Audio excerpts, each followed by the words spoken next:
On the gridiron, success is measured in a 60-minute gauntlet of athletic resilience and mental fortitude. The ability to outplay and outthink one's opponent is the difference between that sweet victory and crushing defeat. And on these 64 squares, much is the same. It's a battle of will, grit, and determination, minus the bone-crushing hits, of course. But what happens when the two cross paths? This. 2, 1. Oh, mate! BlitzChamps is back, but this time the spotlight shines on the University of Texas as their squad turn their attention from the field to the chessboard. Oh! Instead of end zone, it's end game. Instead of quarterback sacks, it's queen sacks. Instead of check downs, it's checkmates. All the metaphors you can handle. With some serious bragging rights among teammates on the line, the locker room trash talk just might be a little elevated this season.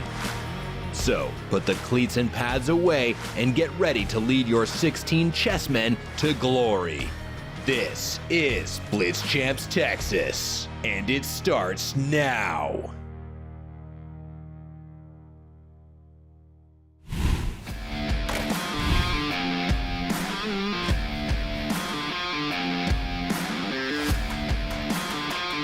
It's beautiful Austin, the capital of the U.S. state of Texas. Also home to the University of Texas Longhorns, who are not playing on the gridiron today, but playing over the chessboard. Austin, well known for its barbecue, live music, and voodoo donuts, but today it will be known for its chess game.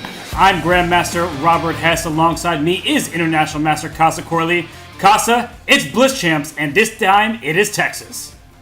Yeah, good to be with you today, Robert. We've had BlitzChamps Stanford, we've had BlitzChamps Michigan, and now we have one of the most storied programs in the country with BlitzChamps Texas, basically showing how they fare over the chessboard. So really excited to be with you today. I'm excited as well, and it was a difficult Saturday for University of Texas Longhorn fans, but they get to redeem themselves, not on the gridiron, but over the chessboard. We have a field of 8 great competitors today. It is our 3rd edition of BlitzChamps. Today we go to Texas, where the lineup is spearheaded by offensive lineman Robert Sweeney. We have a punter sandwich between another lineman. We have Ryan Sanborn, Hayden Connor, Gabriel Lozano, Liona, Lefau, Christian Jones, Jahdae, Barron, and David Gbenda. But Casa, at the top of the list, is none other than offensive lineman Robert Sweeney, who brings in a blitz rating of 939, and we saw his rapid rating is quite a bit higher than that. Yeah, this guy, Robert Sweeney, has played some chess in his lifetime and is pretty good at it. So I would say we definitely have to take a close look at him when these games begin. And these offensive linemen, very cerebral players. I think folks that aren't familiar with American football don't really understand that they have to win their matchup the majority of the time they're out there on the field, and that's not the case for some positions out there. So I think he's going to be someone to watch. Yeah, having to win your battles every down is the punter. So Robert Sweeney, the offensive lineman, somebody we'll keep our eyes on, but also Ryan Sandborn, the punter. You have to win every single punt because otherwise everybody hates you. You don't get much love, but you are the recipient of hate. But today, we're going to show Ryan some love because he is the event organizer. He's also a senior transfer from Stanford University. He's punted that ball many times with a nearly 42-yard average on his punts. 2-time Pac-12 academic honor roll. He's bright, he's good at punting, and he's pretty good at chess. Shout out to people that bring other people together, and that's what Ryan Sandborn's doing with BlitzChamps Texas. We have the opportunity to see these guys play against each other in chess during their regular season, during their football season. That's not an easy thing to do. And he's also a guy that's been a pretty storied punter. This is a guy that was on the Ray Guy Award watch list going into this season. And for those that don't know, Ray Guy is a legendary Hall of Fame punter. So, if he's anything close to this guy, he's pretty impressive. Pun intended there. Hey, I heard you on that one, Casa. He's indeed impressive, as are the Longhorns. They may have suffered a setback this past weekend against the Oklahoma Sooners, but overall, this year has been a success. When you go into Tuscaloosa and defeat the Alabama Crimson Tide, hey, the Roll Tide got rolled, and that is courtesy of the Longhorns. So hook 'em, cook 'em. Texas also beat Kansas, crushed the Jayhawks. They also have a win over Wyoming. Now, normally, that won't exactly be a name that rings a lot of promise, but Wyoming has only one defeat to the University of Texas. They beat ranked Fresno State this past Saturday, so that could be another resume builder. So, Casa, it's a great squad. They have a great defense, and they also have pretty good chess players. Yeah, look, style points matter in college football. We see it week in and week out, and unfortunately, they did fall short in a very, very close game, the Red River rivalry, but there's still plenty of season left, and honestly, if they win out, they're making it to the playoffs. So, we're going to see if they're able to do the same and be just as effective on the chessboard today, and I'm really curious to see how competitive these guys get. I think that's the thing that you see with a lot of elite athletes is they're competitive in every facet of their life, and we're going to find out today. They also are pretty good at trash talking. We covered the University of Michigan and Stanford, and those players, they do like to talk some trash. But the 8 players to enter today, there can only be one winner. So why don't we look at our champions bracket, see the rundown, the pairings, and we start at the top with Robert Sweeney. And we know how strong he is. He is somebody with a rapid rating about 1,200, but his opponent is Liona Lefau. And Casa, we can't count anybody out in these competitions. Some people play more over the board, some people play more online. And as you look down at the pairings, Ryan Sanborn there at the bottom with Christian Jones, I don't know who to pick in these various matchups. Yeah, it must be said, we do have a few unrated folks in the field, and honestly, I always go back to the old saying, they are who they thought we were, but we let them off the hook. And I feel like with these ratings, sometimes when you have folks that are unrated, you really don't know how strong they actually are, and it lends itself to some upset. So I'd be shocked if everything happened the way the seeds looked on paper. Well, the seed on paper, it's clear who is the top one, and that is Robert Sweeney. And look at that background. Robert Sweeney has Magnus Carlsen behind him. I mean, couldn't get any better than that. He's letting folks know what's good today, and he's gonna hopefully back up that background with some pretty effective chess. That's pretty awesome. Well, he's gonna try to make Magnus Carlsen proud, and I can't quite see the hat. Is that a New York Mets hat? Is that what I'm seeing here? It is. Tough season for those guys. What do you mean tough season? Tough franchise, tough history for the Mets. It's just, oh gosh, I can't believe I'm looking at that. I grew up as a Mets fan, so I feel you, Robert. Great first name. If you're going to root for any baseball team, I have respect for the Mets. But Magnus Carlsen, that's really the key to this background here. And Magnus is someone who knows what winning tournaments is like. And for Robert Sweeney, he's going to have to remember the formats, not just winning one game in this competition. It's first to 2.5 points. They're playing best of 4 there. 1 point for a win, half a point per player for a draw. And Casa, this, we like to circle our X's and O's in football. The O that I'm circling is 5 minutes plus 0 seconds added per move. There is no increment. That means we will see some flagging. Yeah, I think one of the really cool things about this event is a lot of the players here aren't Magnus Carlsen, they aren't Hikaru Nakamura, but they're folks that are basically like a lot of our viewers watching the show. And so it's really interesting to see how you manage your time, how you handle the ups and downs, what happens when you're up material, do you trade when you're up? And I think it's a huge opportunity for us all to kind of basically go back to those fundamentals, those principles, Robert, that we essentially grew up with, and talk about those things as the games go on, because converting in time trouble is going to be very challenging. Oh, it certainly will, especially for some of our newer players in this competition, because while Robert Sweeney, he tops the list with a blitz rating nearly 1,000, a rapid rating at about 1,200, some of the players, they haven't been playing on chess.com, and we'll see how much they've been practicing over the board against their teammates, against their friends, because when you look at this competition, we've seen in the past some players get kind of wiped out, I should say, against the better players in the competition.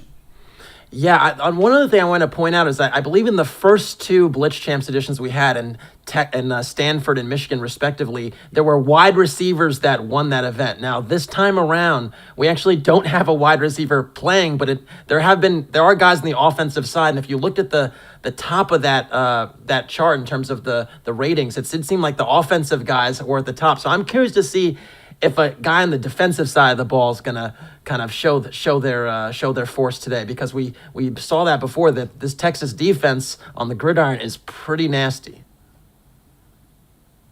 Yeah, their defense is nasty, and you mentioned some ball hawks. We have Jahdae, Barron in this competition, and he's somebody who knows how to pick off the quarterback. He's somebody who helped lead that defense and the entire team to a win over Alabama. No small feat. Few teams go into Tuscaloosa and take down the Crimson Tide. And Texas is a storied franchise in the world of American football. You know, we have so many big names that we can talk about. I remember watching Vince Young scamper his way to touchdowns in that famous Rose Bowl against USC. You know, I was a kid back then, but I remember my mom thought I went to sleep, but instead I went out to where the TV was, and I was watching that game all night while the rest of my family were none the wiser. Yeah, Texas USC, that was one of the greatest college football games, I'd say, of all time. Can I say that? Definitely the 21st century. And yeah, look, Texas football's back. I mean, even despite what happened this last weekend, there were a few years there was a bit of a lull, but they've totally turned it around. And the guys that are playing today are part of that. So it's really cool to see these worlds collide. Yeah, the 2006 Rose Bowl, it just really brings back so many memories. And some of these players, they want to make memories here today, some chess memories, not something that I think the chess world thought that we would say even a few years back. But this is how much the game has grown. This is how many new players are into chess. And here we see that is Liona Lefau. He is getting ready. He's bopping his head. I don't know if there's music back there, but no matter what's happening, he's dancing.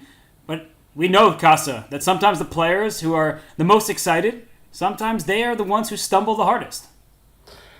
Hey, you know what? I love beating folks to a soundtrack. I'm sure there are folks at home that have done the same at some point on chess.com. So if the man wants to feel himself, let the man feel himself. And it's a fun event. You know, we might have the opportunity to really see a different side of these guys today. And I mean, that's, I think, part of what it's about. So I'm all for it. Yeah, and we have Liona Lefau, linebacker for the University of Texas. That is a position that requires a lot of hard hitting. And you see we saw him dancing to some music, but he is going to be facing off against Robert Sweeney. Here's our bird's eye view. All 4 matches will start soon. Casa, I don't even know which match will be the favorite, just because all of them should promise excitement. Yeah, I think we're going to have to jump around just a touch accordingly. But, we are off, it would appear. And we're tuned into Sweeney and Lefau, right? So now, we have Italian before this move, Knight H6. What do you think about Knight H6, Robert? Knight H6 is one of those moves where you are developing, but we teach the beginner players. Knights on the rim are dim. It does defend that critical F7 square. It means that he wasn't going to get 4-move checkmated, nothing of the sort. But now that Knight is in the bishop's sight, so Casa, I think we both recognize that this was an inaccuracy, but it's not a game-ending mistake, because even if the bishop takes that knight on F6 and the pawn takes back, it's just, okay, well, that move changes the story quite a bit, because now this diagonal is really exposed. Yeah, whenever you're pushing pawns, you always have to be really wary of the squares you're weakening. And right now, if you look at the light squares on that king side, I affectionately call that Swiss cheese. And you can see Robert also identifies that Swiss cheese and is going in for queen h5 check. Are we going to have a quick mating pattern here? No, he takes the rook first, very savvy. And Lefau's no longer bopping his head in the same way he was before. I'm going to be honest, Casa, I didn't even see that the rook was hanging. I thought queen h5 check, go in for checkmate. But that's actually good awareness from Robert Sweeney, because now in comes the queen for the kill. Knight g6 is the only legal move for black, and you could even pick off this h7 pawn to remove the defender of the knight. So I believe, Casa, all of black's pieces, at least on the king side, are about to be lost. Yeah, and the question is, how is Robert Sweeney, not Robert Hess, going to deal with the ensuing play after knight g6? He may take twice with the queen, and if I had to guess, I think there's a queen that might land on d5 sooner rather than later, but we'll find out shortly. For some players, it gets frustrating that there's not an immediate checkmate, where this king will likely have to run over to d6, but there isn't an immediate checkmate. Robert Sweeney, he's about 1,200 rapid chess, as we were highlighting at the start of the show, and he won't even need to worry about his queen going to d5. It's checkmate in 2 moves. Move the knight pretty much anywhere, and then put your queen on f7. And wow, that's beautiful. Casa. That is a double exclam move. If I ever saw one, it's just so aesthetically pleasing. And the beautiful thing about it is it's mate on the next move. That queen will land on f7, and that'll be checkmate, and we'll be able to dart to another game, Robert. And that was almost pre-moved by Robert Sweeney. He's looking more like Sweeney Todd there. He is taking down Liona Lefau. So that is game 1 in the books.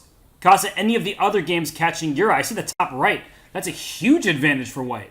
Yeah, I see another rook on g8. So I think for the folks at home, it looks like there are 2 games with a rook on g8, and in both games there is a bit of a problem here. This king that's on e8 is not safe, and so white has this opportunity now to blast through in the center in so many different ways. You could play knight takes e5. You could bring your rook to e1. You could play queen d3 like Gabriel Lozano is doing, and it makes a lot of sense. Yeah, you're also up 2 pieces. I didn't do the math at first, but somehow white has 3 minor pieces, or let's just say 2 extra knights. It's the easiest way to visualize it. And so something has gone very wrong for David Gbenda. And I'm looking at that 400 rating, Casa. I have a feeling that might be the sign of a new account versus the stabilized rating. Yeah, we're going to get more information as the games go on, but I love what Gabriel's doing right now, putting the knight on e6. That queen is hanging, but doesn't go for it. That's fine. There's still plenty of material. And I think for the folks at home, when you're up a lot of material, you actually don't need more. You can trade and kind of whittle things down so that your opponent runs out of forces, or you can play for checkmate. So I'm trying to figure out which one is Lozano going for. And this king goes to f8. This king has no legal move. So knight g5 is actually a sweet move for Gabriel. He goes queen f5. He gives a check right away. But I actually think that's an instructive moment, Casa, where oftentimes, especially newer players, less experienced players, they always want to give the check, go for checkmate. But sometimes you want to get that enemy king in a checkmating net, and then keep all the squares around it in your control. How can you complain about this play from white? But just one of those things that in a different position, it might have been costly. Yeah, I mean, it's so natural to give a check when you see it. And so I'm not going to fault my man here. But again, he is trading the queens. No, the queen was not captured. So this queen f5 now is free to roam. And we'll figure out whether Lozano decides to save the queen this time, because David Gbenda just realized on camera, you could see he just made a reaction like, oh, I should have taken the queen. He realized it just at the last moment there.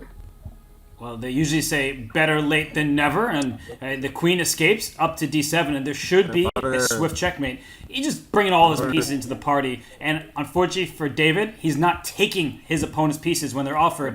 So this king on g8, a lonely piece, and that's another rook available to be captured. I think Gabriel is just going to scoop up all the material. Yeah, and again, don't take everything, because then sometimes you have these stalemating tricks that come up, and so we might see a stalemate today. We did see one in a previous edition of BlitzChamps, so I'm always curious to see that. But I think one of the telltale signs today, Robert, is going to be who knows about castling, who gets their king safe, because I think that thus far, the side that is castled has won every game. And so I'm just looking around at some of these other boards here. I'm saying, is that holding true? And I think it is thus far. It makes sense. Getting your king to safety is the most important thing. And wow, I wasn't thinking there was checkmate in 1. I thought you'd go bring the queen to f7. That's actually checkmate, because it's 2 checks in 1 against the black king. Takes away the escape square on g5. That's nasty. Beautiful. Aesthetically pleasing. A double discovery checkmate. That is gorgeous. Well, I think gorgeous for some is really ugly for others, and for David Gbenda, not a position he wants to look at anymore. But let's go to the game in the bottom right. That is Ryan Sandborn. He helped organize this event, so why don't we tune into his first game of the event against Christian Jones. And Casa, neither king looks castled in the bottom right-hand side of our screen, but white is up, I think, 2 pawns? Is it 3 pawns, actually? How cool. Oh, and here we go. One side has castled. It's safe to say Ryan Sanborn didn't want to punt on that opportunity. Oh, my goodness. You didn't just do that, did you? Yeah, I'm sorry. Basically, we have a situation here where, white has control of the center, white's rooks are connected, and white is up material. And so those things are really matter, although there's a lot more in this position. So we'll see what happens. But I like white's chances here. And the question for Christian is he going to castle long too? Get that rook on it that's in the corner on a8 in the game. That's kind of what I'm curious about. Also, this knight on h7 for white, is it gonna stay trapped or is it gonna come out? And it seems like it's gonna get out. We'll see what happens. It seems like white is gonna be the comfortable side here. And Ryan's also up 2 minutes on the clock. So that's usually good news for the higher rated player, that even if they can't deliver a knockout blow, they can use the clock to their advantage. And I'm just noting that Ryan's background, I was confused for a second. I was like, wow, he's such a supportive teammate. He just has a bunch of his teammates on the screen. But I actually think that's him to the right side of his face, the way we're looking. I think that's him about to punt the ball, if I'm not mistaken. But it's a bit unclear to my eyes. Cool, it's like a game chat. Yeah, I would imagine it's probably of him. I'd be surprised if his background was of someone else on the team. Although you do see that sometimes, I would be a little surprised. But here we go. I really love what Ryan just did, playing g3, opening up the h line for the rook. And again, white just has really great coordination here, and he's managing his time well too. So really impressive stuff so far. And good resilience from Christian Jones. If these ratings here are to be believed, he's at 211, his opponent at over 800. This seems a little bit more evenly matched than that spread would indicate, but the play has been strong from Ryan Sanborn. And we're looking at this position. It is 3 pawns ahead for white. Black's pawn structure on the queen side is also compromised. You mentioned the rook on 8 has not been able to develop, and also the time, only 47 seconds for black. So everything is going well for Ryan Sanborn here, and this knight is about to get trapped. Yeah, this knight on f2 is short of squares. Don't blunder that rook on h1, Ryan. That would be important. He notices it, brings the rook to h6. And one of the things that you'll also see, is when we talked about castling being important. The other thing is when you see a piece attacked, do you move it? It sounds simple, but it's not always easy to notice. And, we're already seeing sometimes some players noticing that, some players not, and that could be the difference too. For sure. And that knight hopped around to d1 for black. But look at white going for some kind of checkmating attack. He should have put his pawn on d6 first. It's what we were just talking about, Casa. Where you see a check, you give a check often. But if he actually had stopped and pushed that pawn up, he would have been able to deliver a checkmate. Yeah, and I think a lot of these games are going to be like, it's kind of like Pac-Man, basically. You're going to just collect all your opponent's pieces and then figure out how to checkmate. And I think we're seeing that same storyline here in this one. Ryan is just collecting everything. And then at some points, we're like, I'm going to have enough pawns that one of them's going to be a queen. And, we might have Christian flagging before that happens. But I like the way Ryan handled this in general. He didn't really blunder and kind of is just taking stuff. And that may seem kind of obvious, not blundering is good for your chess, and he does win the game on time. Christian takes that well, he's in good spirits. You see them laughing, likely good mates, these two, on the squad. But what I was going to say, Casa, is, and look, it's Annie. That was Annie from chess.com, who was helping Ryan to start the next game. But I think it's very key when you're improving, especially in a competition of this nature. If you can avoid blunders, that's often even more important than finding these crazy sacrifices. And look at, I don't know if you noticed, Christian's background is just Ryan in the background there. Hook 'em horns, Christian. That's right, hook 'em horns. We just saw Hayden Connor get a W, and look at that. There he goes. That is hilarious. I think that all players should be going after their opponents, and that is a great background from Christian. So, Casa, we have 2 games that are live. Why don't we go back to Robert Sweeney, because he is our highest rated player in the field. It looks like he has a winning advantage, And unfortunately for Lefau, his king is being hunted, and he just lost his queen as soon as we turned in. Yeah, Robert has definitely been channeling his inner Magnus thus far. Is he going to castle with check? That is what I want to know. Does he see that he can castle with check? He goes queen e3 check, just as effective. And, it appears that Leona Lefau lost on time, but that king was getting cut down. And it's funny. We talked about style points mattering in college football. When you win by a large margin, it's impressive to the committee. I think the guys are kind of taking their cues from that and saying, we got to win big style points here. We got to take all the pieces. We got to, really walk them down an alley, and then we'll figure out about checkmate. And that adjustment that the style points don't matter as much in this game, we'll figure out if that comes to the fore at some point. For sure. And I think there's one match we haven't really looked at yet, the one between Hayden, Connor, and Jahdae, Barron. So why don't that game ended as soon as I wanted to talk about it. It just happened. Whoa. Yep. The bottom left-hand side of our screen, there was a very early checkmate, and Hayden Connor delivers it. It's probably hard to make out. We could potentially pull the game up to give you a clearer picture of the finishing touch. Oh, king safety is paramount, Casa, and unfortunately for Jahdae, Barron, he left his king out to dry. Yeah, the crazy thing about it is I imagine that there was probably a knight that came to h3 at some point, which is why there are these double h pawns. And I think a lot of folks actually got the memo that the f2 square is valuable and that you cover it in that way. But what you don't want to do is open up the whole diagonal. And so you see, once you push that f pawn, the diagonal, those dark squares are, Swiss cheese again. And that queen now can dart down once the knight on h3 is eliminated. And so that's what you're seeing folks do. Hammer away at that f2 square, and then good things happen. So impressive. It's impressive to see that and execute it. And I think you're seeing these knight h3, knight h6s in the short term defending f7, but in the long term, essentially, weakening your king side. And I think it's just good chess from Hayden Connor, somebody we didn't speak about as much. We talked about Robert Sweeney, and we also were speaking about Ryan Sandborn. But it looks like Hayden Connor, he understands the fundamentals of the game, delivers that checkmate. And Casa, as I look across the boards, as Game 3 gets underway between Hayden and Jahdae, I'm looking at the top right. It looks like Gabriel is crushing it. He's playing a nice match. He's playing against David Gbenda, so maybe we should tune in there just to see the finishing touches of that game.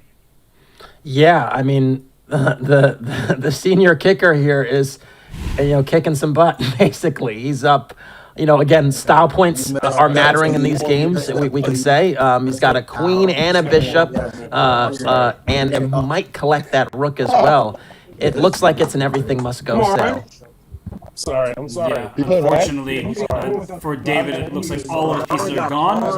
I'm curious of the technique, because Gabriel brings his bishop back with check. I'm wondering if he's got that technique to put the game away quickly, because against some of the higher rated players in this competition, once you get a winning position, you often have to make the most of it immediately, as you won't get a couple more chances.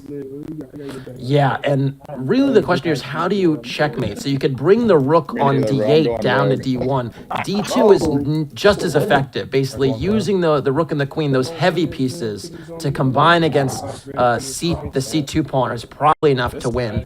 Also you could entertain just pushing the h pawn down the board and getting two queens, but it's, Gabriel's saying, I have all I need to win the game, and there is a mate in one pattern right here, folks, which he finds. I'm giving him that thumbs up. He finds checkmate in one. The queen and bishop team up along with that pawn, and he's nodding his head because he knows that he just got the job done. And look at his background, Casa. This is hilarious what these players are doing. Yeah, they're just taking their opponents and psyching them out by having the background be their opponent.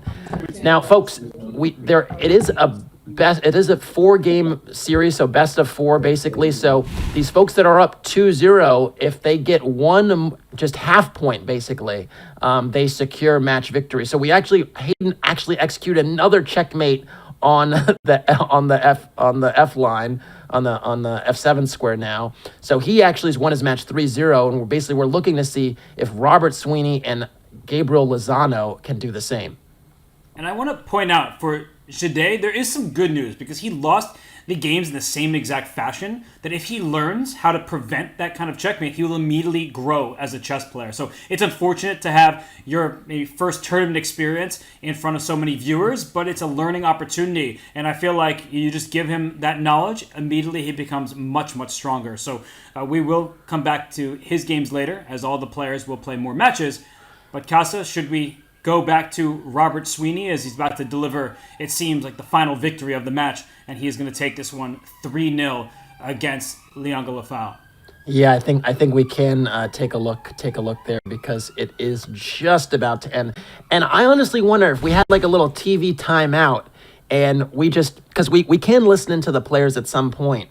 I wonder if we just said, hey, don't move your F-pawn. Don't move your F-pawn. How many of these games would go way longer? Because we're starting to see that be a theme. I don't know, but maybe if Steve Sarkisian got in the mix and told these guys, they might be a totally different story in some of these matches.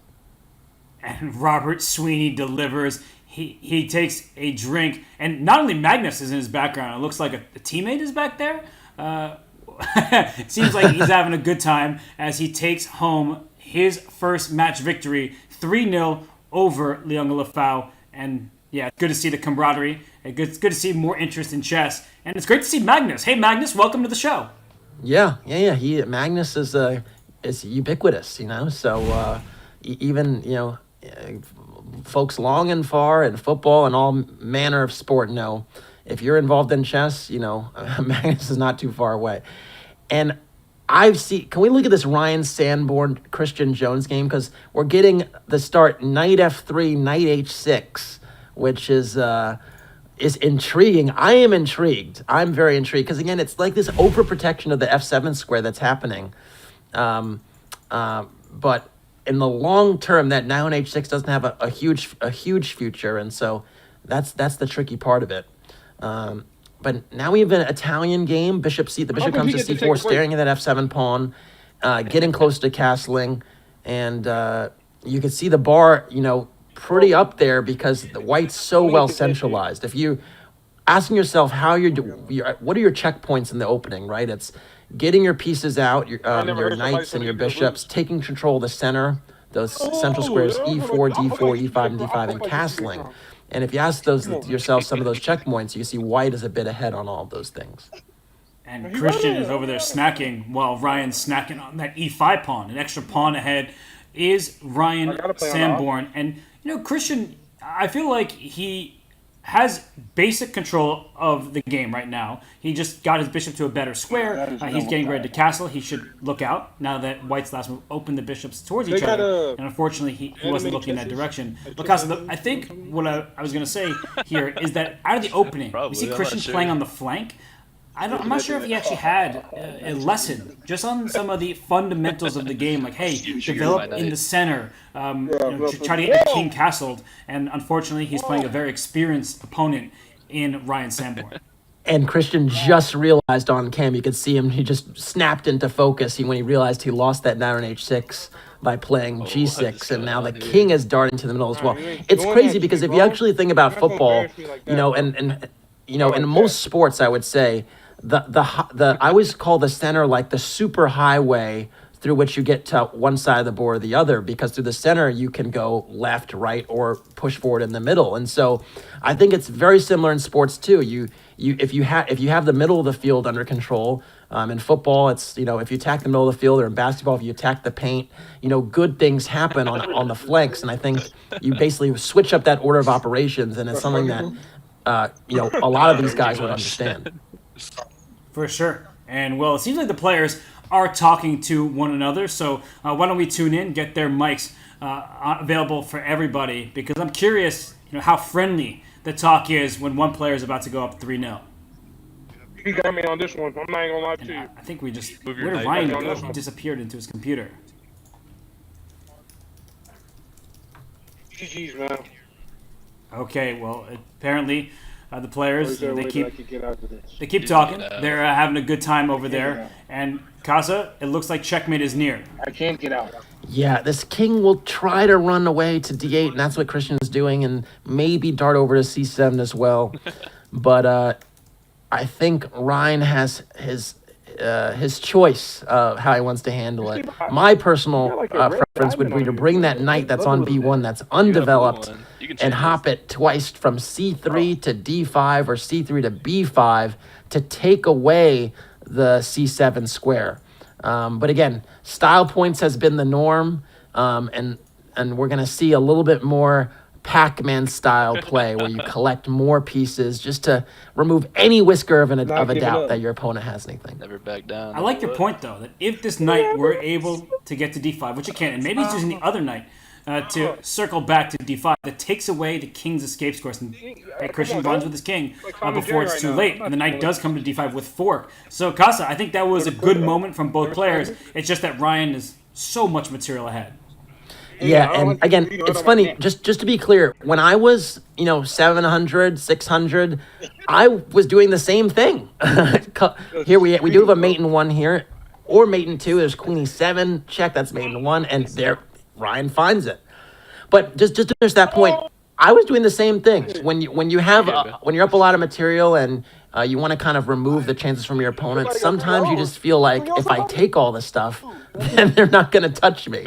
And it's also really gratifying when your opponent feels helpless. And Robert, I don't know how you felt about that, but I loved when my opponent couldn't do anything. And you can see, look at the satisfaction that Ryan has right now. He's just straight chilling, feeling really, really good about what he just did.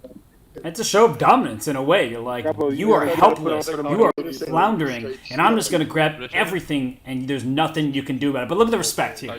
Look at them enjoying themselves. There is Ryan, not just winning games, but also as a background, rocking the hat, showing the hook'em, signal. So I feel like the players, they're really having a blast over here, and we already know, Casa, who is moving on in the champions bracket, because we had 4 matches conclude, all of them in 3-0 fashion. Yeah, 3-0 to Robert, 3-0 to Gabriel, 3-0 to Hayden, and 3-0 to Ryan. Basically, it was a clean sweep across the board, and this has been rare in our BlitzChamps matchup. So, really, really fascinating stuff, and we're gonna find out if the scores and the matchups tighten a little bit now that we are moving into the next round.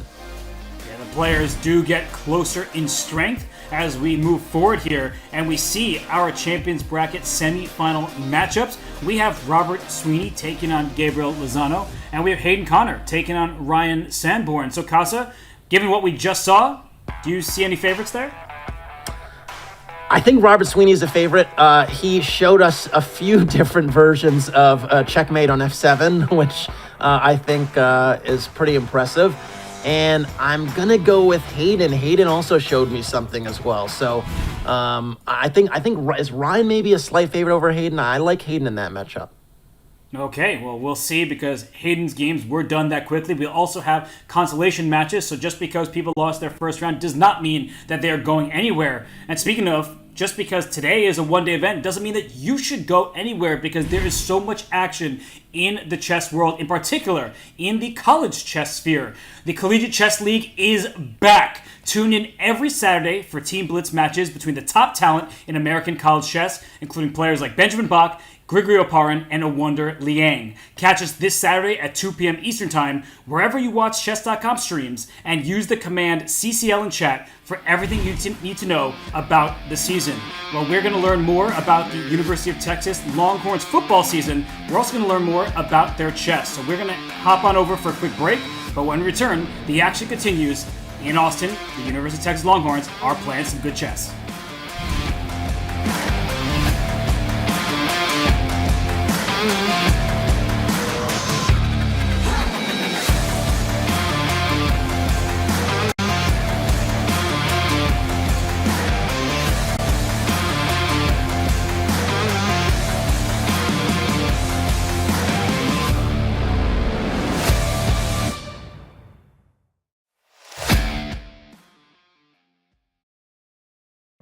Your subscription makes shows like this possible, which is why our Twitch subscribers will never see ads on Chess.com.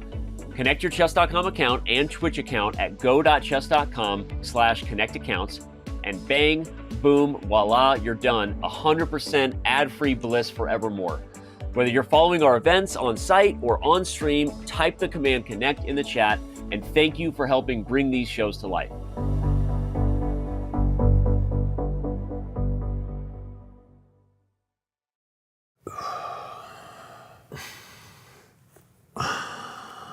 Dude, it's impossible to not hear you just breathing super loudly. Okay, fine. I will hold my breath for 3 minutes. All right, let's go. Okay, Let's go sure. right now. Got the Ready? chess clock app right here.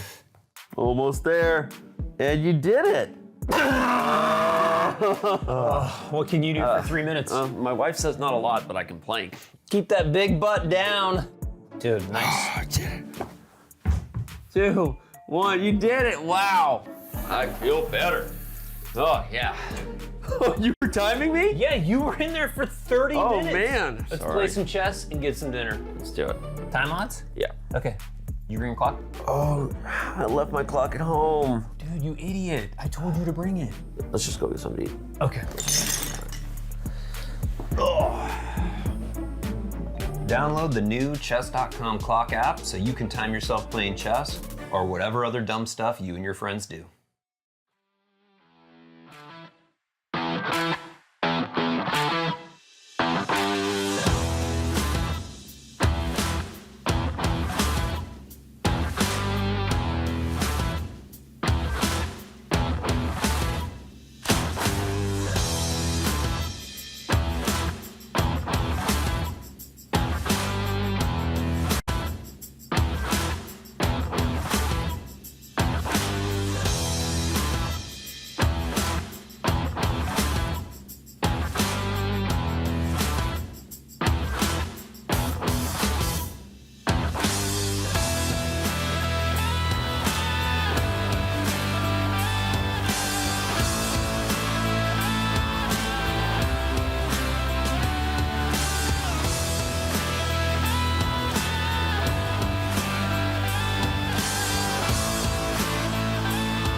Welcome back, everybody. We have had one match in the books for every player here at BlitzChamps, Texas. Casa, it's been a lot of fun thus far, but some more fun for others as 4 players have reached the next stage of the event in the champions bracket, and the other 4, they will have to go down to the consolation. Yeah, we had a clean sweep, basically, 3-0 across the board, and now in our semifinal matchups, we have, two folks that really put in work, honestly, in the quarterfinals between Robert Sweeney and Gabriel Lozano, and then Hayden, Connor, and Ryan Sanborn. And I saw a lot of games where people were mercilessly attacking the F2 or F7 square. Yeah, there definitely is not a friendliness to these chess games. They are going all out, but the players who did suffer defeat in their first round matchup, there is more chess for them as well. In the consolation bracket, we do have Gbenda, we do have Liona, Lefau, we'll have Jahdae, Barron, and we will have Christian Jones. They'll be duking it out. But before we get into the chess, Casa, it's going to be a lot of fun in the bracket. We have a special guest. We are bringing on none other than Chidobe Awuzie for an interview. He's going to hang out with us for a bit. And Chido, he's well known to football fans. He's on the Cincinnati Bengals. He's a corner for them. But he also won the first BlitzChamps. Couldn't quite follow it up the way he wanted in BlitzChamps 2, but he's a beast. Yeah, and it's crazy because we were just talking off camera, and it's been a nice week for him. He's gotten wins on his own team and in his college team. So it's been a nice little stretch for him. So looking forward to it. Well, he is here right now, so we're going to welcome in Chido Awuzie. Chido, how does it feel to be watching some more football chess overlap right now? It's beautiful to see. I think there was something special started, 2 years ago now, and these college kids are carrying the torch. So hopefully we're getting some good chess. I see a couple blowouts right now, but yeah. So as far as your chess and when you're playing and getting into it, what are some of the things that you would basically tell your fellow football players that don't have a lot of experience? What would be the pointers that you'd give them if they're just gonna jump in and play? Well, if you understand the basic principles of chess, I would definitely tell them, when you're first starting, the hardest thing is to see the whole board. I think a lot of football players, when they play classical and they're playing over the board. When you play on the screen, it's way different. So I would definitely suggest that they just see the whole board. There could be attacks coming from both sides. So just to be aware, just like you're on the football field, keep your head on a swivel. Yeah, that makes perfect sense, Chido. It seems like some of the players, especially the newer ones, they don't have that full board awareness just yet. But what was your growth as a chess player like? I know you and Amari used to play a lot. So do you feel like in Cincinnati you've got some good competitors in the locker room? I've kind of cleaned out the locker room now, but me and Amari still talk chess and play every now and then. So things are still there, in that rivalry. And, we're kind of both at the stage where we're just trying to get, high ratings and stuff like that. I know he had recently reached like 1580, and I reached 1500 for the first time like last month. So, yeah, that's kind of what we've been on. I think since my last Blitz championship, runner-up, I kind of got embarrassed, so I got back on my grind, and I'll be ready for the next one, put it that way. It is crazy how basically adversity or some challenges or setbacks can kind of propel you forward. And I feel like the start to the Bengals season has kind of been that way. And, it got off to a bit of a slow start. Your quarterback was a little hobbled. And you got a huge win this past week. How do you feel about the rest of the season going forward? I'm very confident in our chances. I think we've already proven that we have all the pieces that we need.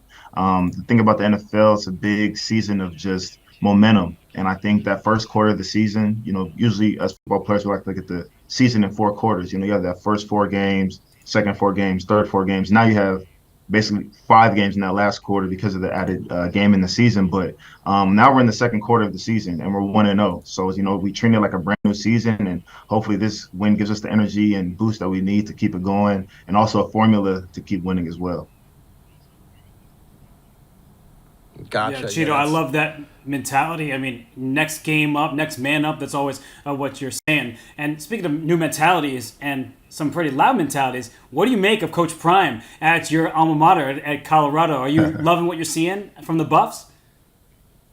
Man, I'm loving what I'm seeing. I feel like we're like the new Hollywood. Like, everybody wants to go to Colorado. Everybody wants to check out what the Buffs are doing. Even people on my team telling me, Chido, I need a shirt, I need a hoodie. And these guys go to other colleges. They wouldn't be sworn to be seen in any Colorado gear beforehand. But now that Deion's there, it's like the coolest thing. So I'm just really excited for the players, number one, that are there, that get to experience all that hype, all that, all the fandom and all that stuff. And then alumni like me, we've been waiting for, a guy that could really lead correctly, and it looks like he's the guy for the job. So I'm just really excited to see what they're doing, and hopefully, they kind of sneak into that Pac-12 championship or get a good bowl game.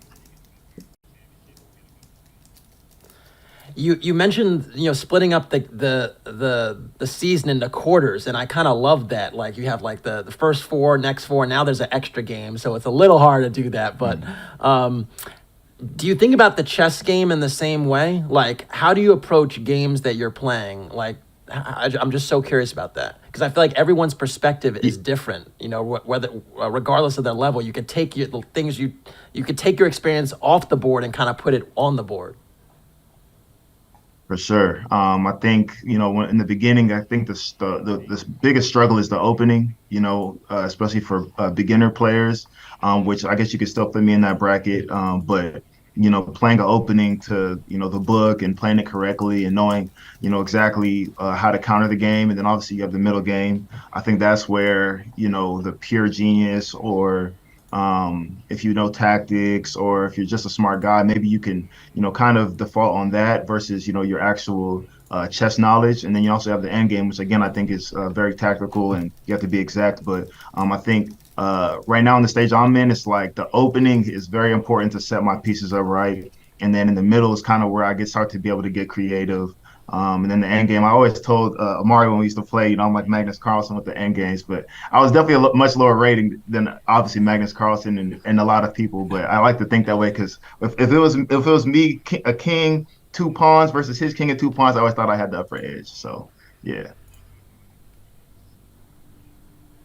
Hey, I love that mentality, Cheeto. I mean, you to be the best, you gotta beat the best. Sometimes you gotta think you are the best in advance. But I know your game. You've been getting better. Do you remember those games we played way back when where I had like 10 seconds and you had a few minutes back when you were streaming? So I've seen your progress.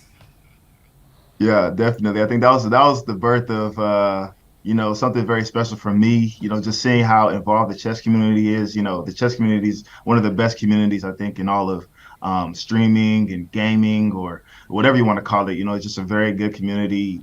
The age ranges are amazing, and I love to be a part of it. And appreciate you hopping on stream that one day, giving me a little taste of what it takes to be a grandmaster. Maybe in 10, 20 years I'll get there. Nah, but definitely fun stuff. Yeah, well, you can stay around for a bit, call some chess with us. You want to hop on as a commentator? We want to hear your thoughts. Let's do it.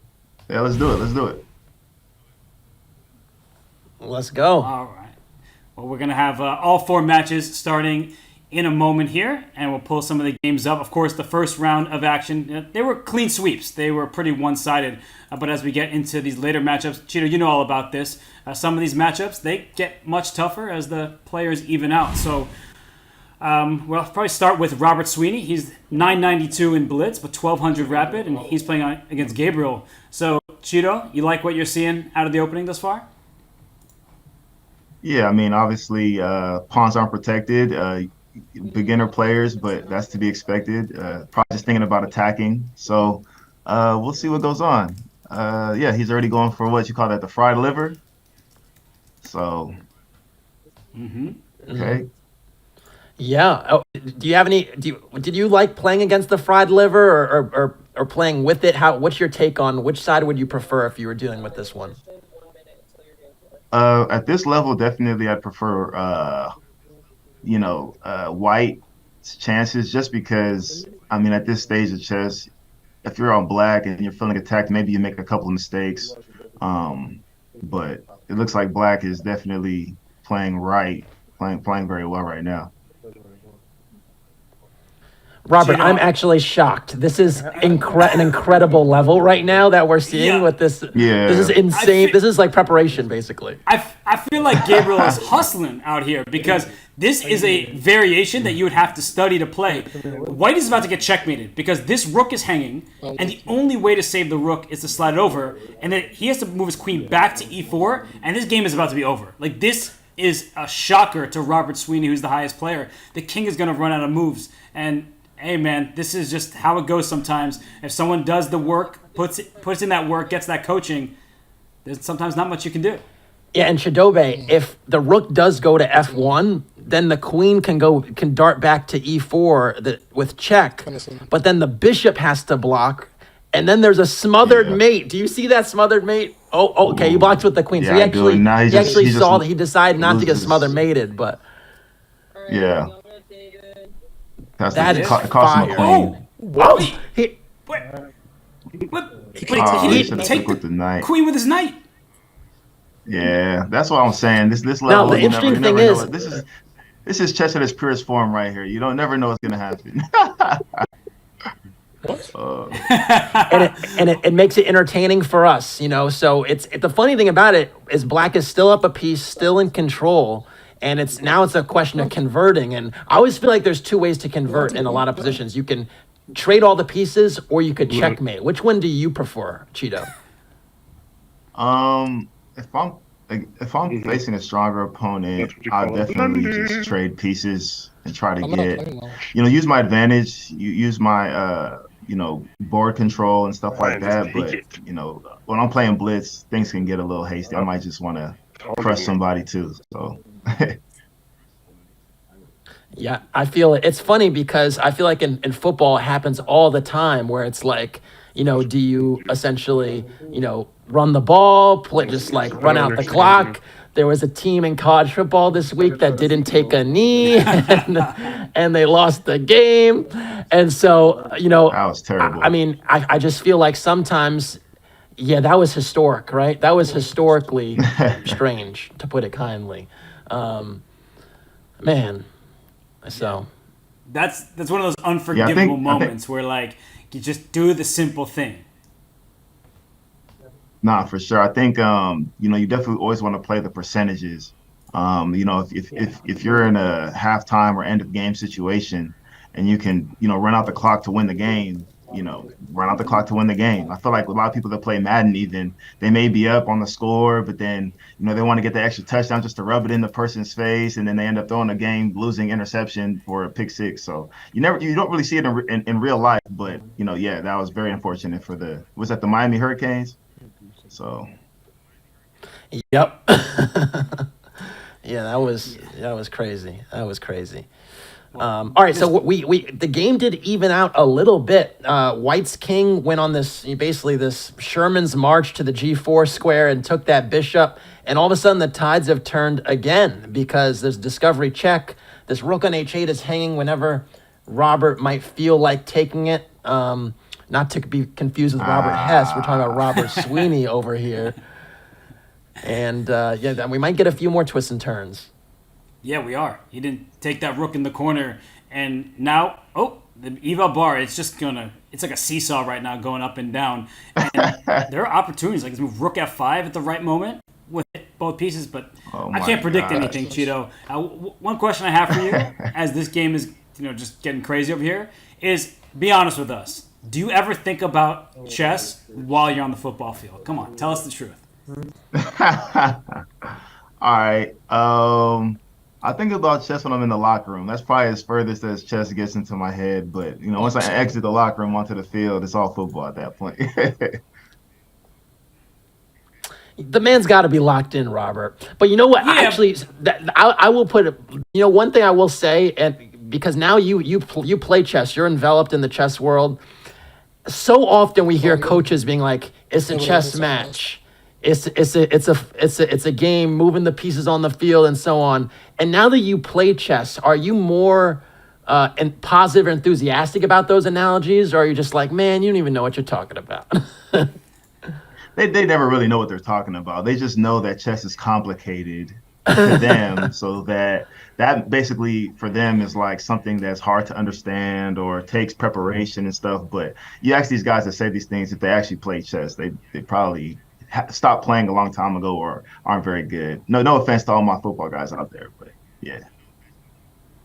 All right. Well, at least we appreciate your honesty. We appreciate the honesty. I still don't know. I mean, Cheeto, I'm not trying to call you out here, but like, let's say you're lined up against Amari.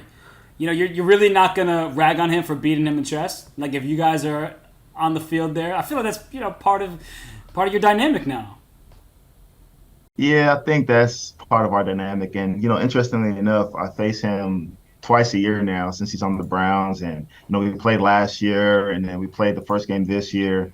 And things are actually kind of calm. I think since we are friends, yes, I could, be disrespectful, but that's not really part of my game ever. Unless someone disrespects me, that's when I disrespect them. But, with me and Amar, we're just straight business. And then after the game, we talk shop and stuff. So it's pretty much how our relationship goes. All right. Well, I respect that, and I think I'm respecting both these players a little more by their turns here. It seems that the material's evened up. And Cheeto, if you had to guess which side's going to win this game, taking the clock into account because there's no extra time, no increment, who you got in this one, black or white? I got white. Black had chances, and sometimes you just don't never get those chances back. It looks like white's starting to settle in, and they're obviously the higher rated player. So I mean, right here it looks like they're just going to try to play a couple checks, and that's always safe. But at some point they're gonna have to try to win this game. So. Yeah, I mean, it's crazy because we've had so many twists and turns, and now the material is equal again somehow, which is just wild to me given what we've seen. But here we go. We're going to be back on the seesaw again. But I think does the eval bar actually bother you a little bit, or like does it detract from what you're trying to do? Do you enjoy seeing the? Because basically, when I grew up playing, we didn't have this. And so it's like, it's such a different dynamic now where there's so much scrutiny behind what you're doing. And I feel like it's the same in almost every discipline. In football, there's way more scrutiny, right? There's analytics, there's all this stuff going on is telling you whether what you're doing is right or wrong. And I feel like it's a balance, but the balance is not always observed. And so I'm just curious what you think about that. Yeah, I think let me start with football, which is my expertise. A lot of the purity of the game, the pure, joy, or like the tough guy, that kind of stuff has kind of been diminished from football. And now it's all about analytics, playing to the percentages and doing stuff like that. And in some cases that increases efficiency, but obviously, for true football fans who maybe see a person's character or see a person's work ethic, and are able to respect the player for that. Now it's kind of like, oh, what's his PFF grade? What's his efficient grade and stuff like that. So I think that it takes away from the game, but it also obviously increases the game just because we're talking about making the game better with efficiency. So the next generation should usually come out of that better than the older generation. Mm-hmm. Mm-hmm. And while we had you talking about that, Robert, yeah, take it away. We had a change in the terms and conditions just now. Well, Robert did take it away, not me, but Robert Sweeney wins on time, but he also had a winning position there. And Gabriel Lozano, great preparation, but couldn't deliver the knockout, and that allowed his higher-rated opponent, who he has in his background. This is hilarious, Cheeto. I love the way that they keep putting their background as their opponent. I was trying to figure out what was going on here, but I guess it's a trolling mechanism or something. Yeah, that's what it looks like.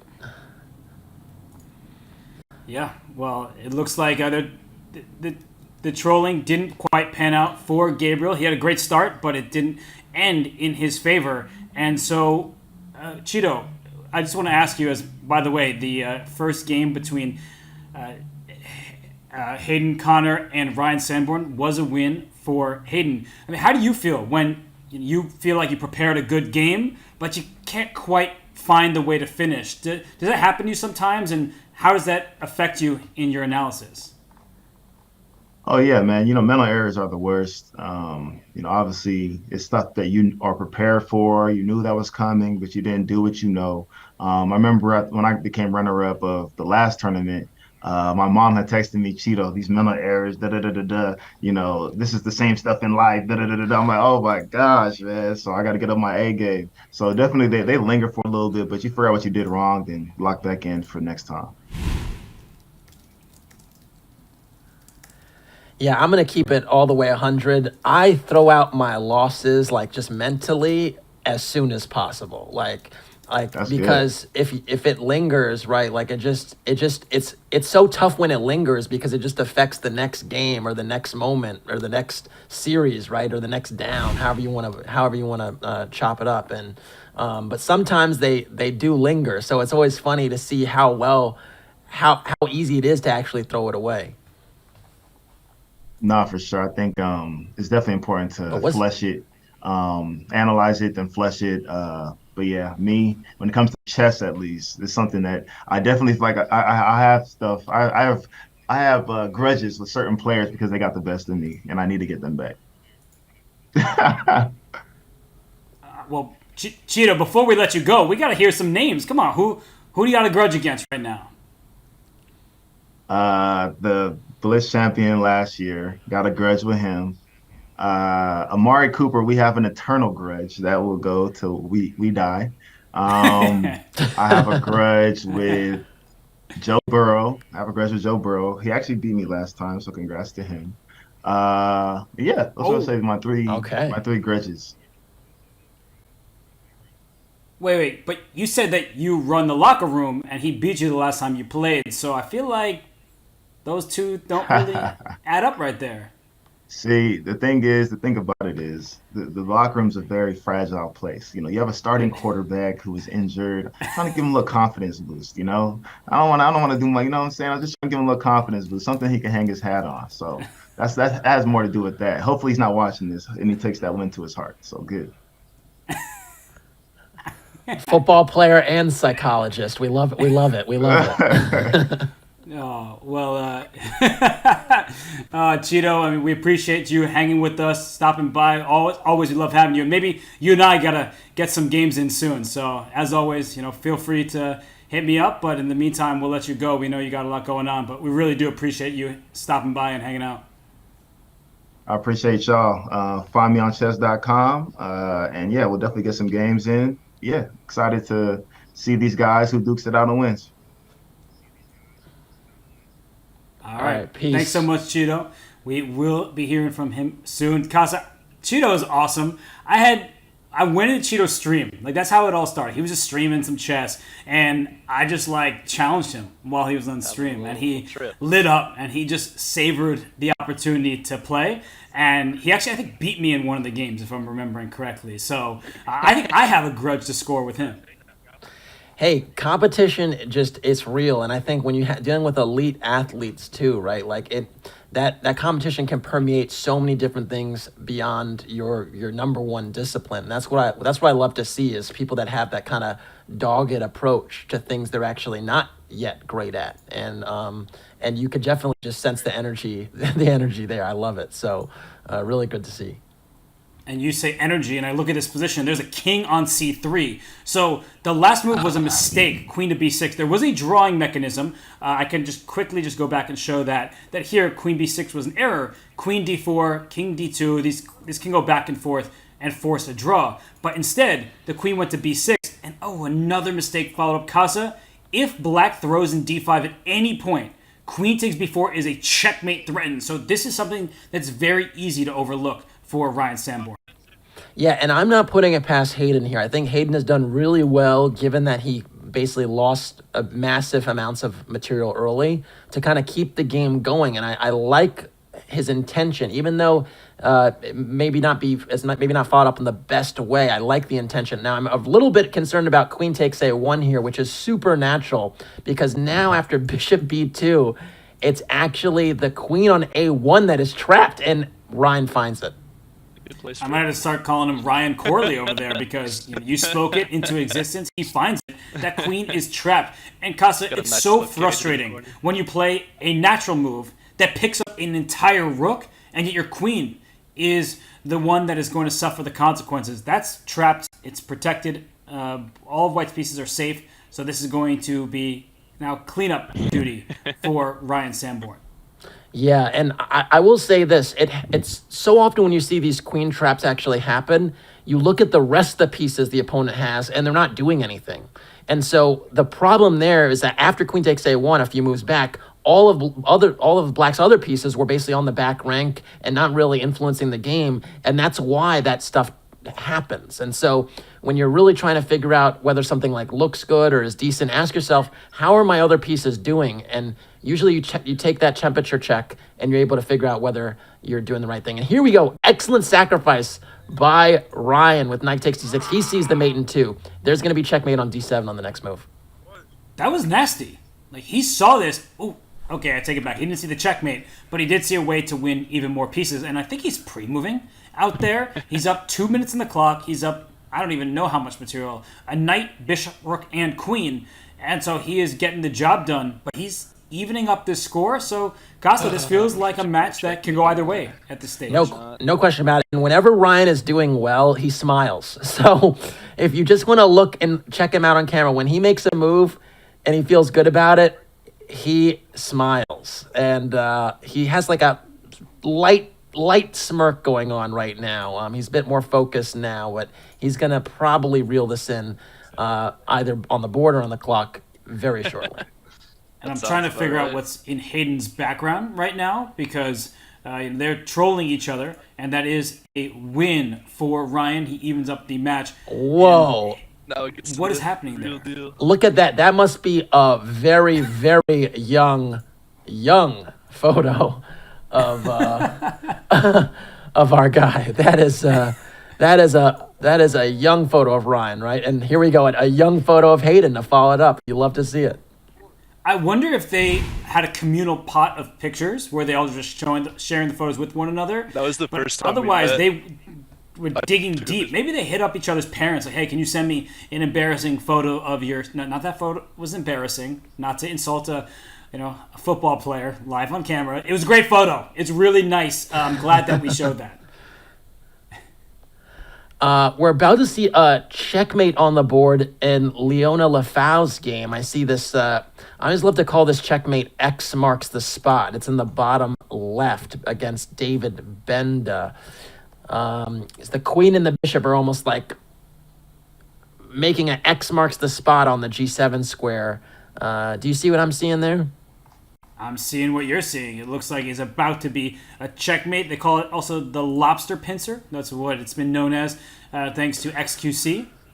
But that is about to be checkmate in one move, and Liona Lefau is going to score a much-needed victory as he is down by a point against David Gbenda. I also see Hayden and Ryan are back at it, and we have a checkmate in one threat. Hayden is very quickly trying to mercilessly get at the F7 square. Okay, we're back in Leona's game for a moment here, and there's a checkmate in one in a few different ways. Oh! Is that a mouse slip? I don't see any reaction.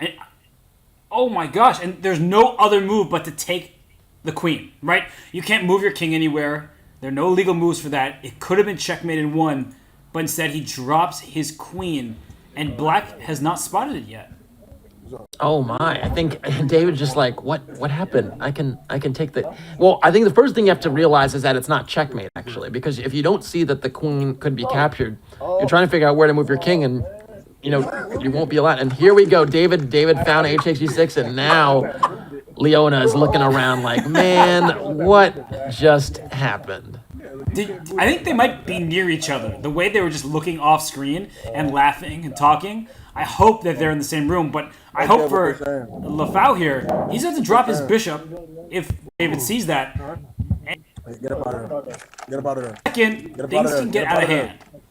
Yeah, and here we go. The bishop is now dropped as well. White is still up a whole rook and 20 seconds on the clock.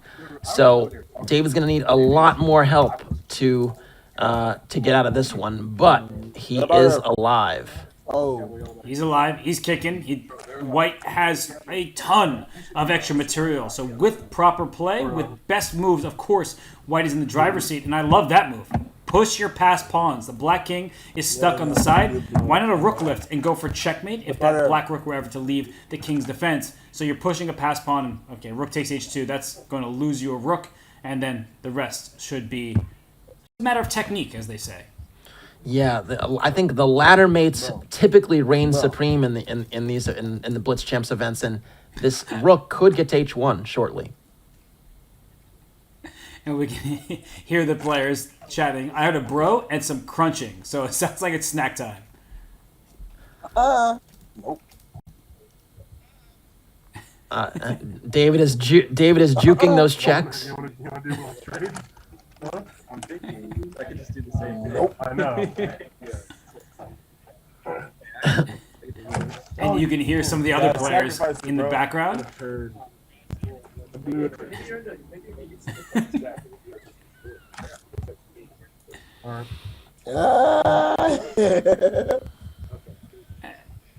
see what you're doing. You had to sacrifice, bro. I know. It is what it is, though, bro. Get up out of there. No, I had to sacrifice. Don't get a queen real quick. What? Casa, I don't even know who's had to sacrifice what, but this is going to be a cool checkmate on this board. Would you promote to a rook, Robert? God dang, bro. I think I would have. Yeah. It's okay, bro. I got you next game. For sure. All right. David says he's got him next game, so we'll look to see. Got him next game. For sure. I'm hungry. I'm going to be honest with you, Casa. Right now, it's past 9 o'clock here in London, and I'm getting hungry watching them just eat their food. Yeah. I feel that. I totally feel that.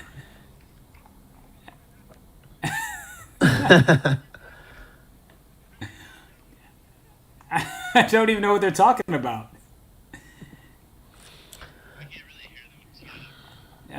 Well, they're having a good time over there. So maybe we should go back to Robert Sweeney, because it looks like he is trying to win his match. If he wins this third game, he is through to the Champions Bracket Final. So, Casa, once again, there's a problem in the F7 square. Yeah, we're seeing it time and time again. This F7 square is just mercilessly attacked, and we've seen a lot of rooks in the corner go, and knight takes h8 is doing just that. Now, Black does have a concentration of piece in the middle. This knight on d4, this bishop on g4. If Black's queen could get in somewhere, and e4, that is an excellent practical try. Trying to open up the queen on e7 against that white king on e1. That is an excellent attempt to mix things up. I love it. And look at that move. Bishop f7 check by Robert Sweeney. This knight on d4 now can be captured with check as well. So that was a two-move combo here, picking up that very important knight for free. This white king, if it hasn't moved already, it can castle kingside, and I don't see any semblance of an attack for Gabriel. I think Robert, he's really in charge right now, playing some great chess. Yeah, my only thing would be, because he didn't castle in the last few moves, I'd be surprised if he did now. Although now he can trade queens, which is maybe perhaps just as effective, just making sure the queens come off the board and you maintain your big material advantage. And then we might have some pack-in scenarios down the line. Love a good game of tag. Doesn't matter what ghosts are in your way, you just dodge them, eat until your heart's content, and then win the game. So we see a check, and Robert is up a ton of material. He should be able to convert this. If I'm counting correctly, he's up a rook and a minor piece, and some pawns. So rook, knight, and a few pawns extra for white. Yeah, Casa, Robert Sweeney, he has this one in the bag. I feel confident saying that. Yeah, he's up the farm, and I trust he will. And he does go for castling, so he realizes, you know what, I even have time to do that as well. So impressive stuff. And it sounds like somebody's talking, but I don't see Robert or Gabriel's mouth moving. So I think it's just their teammates. Oh, I swore. Okay. Yeah. Perhaps we should go to the Sandborn and Ryan and Hayden game, actually, because they're tied 1-1 right now. That seems like a good place to go. We are pretty confident Robert Sweeney will take his match. So why don't we go to Hayden and Ryan, as they have each won a game. Casa, I think we're tuning in at a moment where all of Hayden's pieces have disappeared. And it seems like Ryan, even though he lost the first game, he is in charge and storming back. I'm a little surprised here because White's king is castled, and we've seen the castled king really be the side that castles really is the one that typically has won the game. So I'm guessing somewhere along the way there was the queen was lost. But I like what Hayden is trying to do, trying to pry open the D line and get a little bit closer to hitting at that king. When you're down material, you need to try and create some chances. And we also must say, Hayden is up a minute. And so as Ryan gets under 40 seconds, will he convert? I don't know what that was, but some people are really animated right now, having a good time. And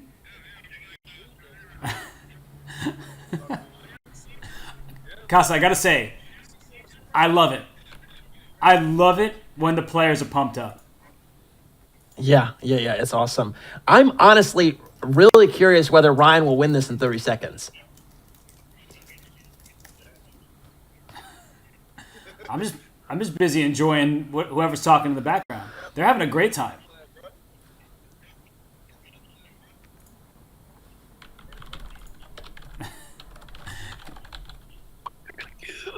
Crossset feels like Ryan. Oh, that scared me. I don't even know what's happening anymore, but they're just coming out of nowhere. It's silent for a moment, and then it gets loud. But this attack is going to fizzle out. And I think if I were Ryan, I would even just take the rook that's about to land on d7 and get rid of all of White's pieces. 13, 12, 11. Will Ryan be able to pre-move his way to victory? He's realizing his queen is hanging, but he has enough material. Hayden is doing a great job of prolonging this game, it must be said. And sometimes that actually allows you to score victories. And we have to remind everybody, there is no increment, no time added per move. And you see Ryan pre-moving. So at least he has that going for him. He missed checkmate in 1. He needs that as he only has 9 seconds left. Yeah, but I'm very impressed that Ryan is pre-moving. It's impressive. He seems to have some experience with it because he is just blitzing down the board. He's got a forced checkmate if he brings his queen over. He instead is going for a new queen, but costs 4.5 seconds left. He needs to deliver a checkmate, otherwise he might lose on time.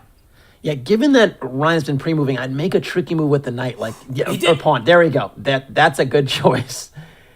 But look at Hayden's clock. He's down to 10 seconds himself, and he's clearly the slower player between the two. And okay, I think Ryan's just gonna win on time. Yeah, wow. Oh my God, he is run, Forrest, run. You know, he doesn't know about pre-moving. He doesn't know about pre-moving. Wow. And what a look turnaround. At Hayden's face. He can't believe it. He wasn't looking at his own clock, only Ryan's. And Ryan, he is in good shape now, as Hayden can only be consoled by his teammates and friends who are in the background. That young photo of Ryan Sandborn. He's all grown up now, and he's up 2-1, knocking on the door of the Champions Bracket Final. Yeah, the similar smile, similar smile. Just knowing he just got away with one. I'm good too. Because he did, and I must say those pre-moving skills were really, really impressive. Like, I mean, if he can pre-move like that when he's in trouble, I'm very concerned for whoever he may meet next if he does indeed move on to the final. It does look like Robert Sweeney is and officially has made his way through to the Champions Bracket Final. Will it be Ryan Sandborn or Hayden Condor against him? That remains to be seen. But we also are seeing some fun in the Consolation Bracket. Our bottom 2 boards on our screen here. It looks like Lefau, he is 1-1 against David Gbenda, but here in game 3, it looks like he is well in charge. Yeah, this Liona Lefau has this incredible knight on e3. I love to affectionately call this an octopus knight. It's basically entrenched in White's in the middle of White's position, and it prevents that white king on e1 from going everywhere. If you look at that knight on e3, it can fan out to so many different squares, and it prevents the king from really darting left or right in a really meaningful way. So, very annoying. And it also attacks the bishop, which can now be grabbed as the rook moved back. It also threatens this pawn on c2 if the queen were ever to move. And b4, I like the look of it. It does technically hang a knight in the center. But David hung his queen instead. That's the queen. And David just grimaced because he realized that queen was taken. And it's funny when sometimes pieces drop and they don't produce the same effect, but when the queen is dropped, everyone makes a face because they know that piece matters. Yeah, here we go. So Leona's kind of jumping on David now, and it's going to be tough sledding. This 9e3 is so good. And what do you know? There's a beautiful, beautiful checkmate pattern that can be had in just a few moves, because this bishop on e7, if it gets to h4 cleanly, that is checkmate with the knight on e3 and the pawn on c3, both covering squares that the king can escape to. So that's what I'm looking at. If we might have a nice possibility of a bishop h4 mate down the line. Right now the knight's protecting the f3 square, but here we go. Did I just call it? Might go for queen f2 mate, but bishop takes h4, it's, see a piece, take a piece, and it happens to be checkmate. Okay. Didn't take it. The good news That's is fine. he's up on the clock, and now he can take it with checkmate. So he has knight takes c2 checkmate. He plays queen h4, and Lefau does steal game 3 and moves 1 point closer to the Consolation bracket finals. And David Gbenda, he's struggling right now, but Lefau, he's got it going on. Yeah, and right now I think he's just chilling. He has an understanding what he won the match, feeling pretty good, checking the phone, seeing who's watching him right now be effective, and impressive stuff. Okay, so we still have 2 games going on the right-hand side of our screen, and Ryan Sandborn, he is up 2-1. But as we look at the current position, wow, this has been a messy scramble where it's turned around in a turn. Casa, that was a discovered check against the Black King. So if we can pull up the board here, look at this. Knight c6 check was what was happening. And now, you're not going to believe this, everybody. The only move that saves Black is knight e4 counter check because your queen is under attack. I don't blame anybody for missing knight e4 check to the enemy king. Yeah, frankly, I was looking at the eval bar from afar, and I was like, wait, what? And then I realized, oh my gosh, the knight could block, because when you see this type of discovered check, you just assume that the king will have to move, and that'll be it. But this 94 check, that would be a brilliant move to spot, even for a player of a much higher rating. So very, very, very impressive move. And yeah, now Ryan has that cheeky smile he had before because he recognizes he's in control, and he's up a piece, and he's 2 pieces. He's going to be 2 pieces in a second. Yeah, he scoops up that knight on a1, and now he's doing what I love to call vacuuming the board, making sure he gets rid of all these pieces. If I had to predict, he's going to munch on c7 next with the bishop. Here's my first question, Casa. Does he know? He does. He does. I was wondering if he knew en passant. And for those of you who are not familiar, the last move, it went 2 squares. You can capture it as if it moved 1, just for this turn only. He sees that. Now he has a passer. So sorry to interrupt there, Casa. I was just curious. Would he find it? He does. And now I'm starting to believe that when he faces off against Robert Sweeney, he has a legitimate shot. Yeah, and again, the pre-moving is really impressive. I mean, it's not needed, but it's impressive. Now he's going to try and support that c7 pawn. And so he brings the rook to the e-file, trying to trade rooks. Doesn't happen, and now he's going to install a knight on b5. Yeah, he understands how to support this pawn. He's going to try and eliminate that rook and push the c-pawn home. Well done from Ryan Sanborn. And it was one of those moments where the eval bar can be a bit misleading because the only way for Black to stay in the game was to give away a knight in the center. That is not intuitive. So a nice find there from Ryan Sanborn. He lost game 1, Casa. Let's not forget, he was down 1-0, and suddenly he's on the tear. And for Hayden Connor, it's going to send him into the consolation match in the Champions bracket. Yeah, and I think we're going to get a finals matchup that is going to be pretty good, actually, because what Ryan has shown the last few games, just with the speed with which he plays, he had that close call in game 2 where he was down a minute on the clock in a dominant position. He managed to actually come back in that game. So now I predict a ladder mate. This is the pattern that everyone knows, where you're almost like you're climbing a ladder with your heavy pieces. So very impressive stuff right there, and there you have it. He's advanced to the final. I'm excited to see the background change, but for Hayden, he seems pretty upset. That little kid in shoulder pads behind him has just shown him that his chess skills are up to the task. And so for Ryan Sanborn, he will meet Robert Sweeney.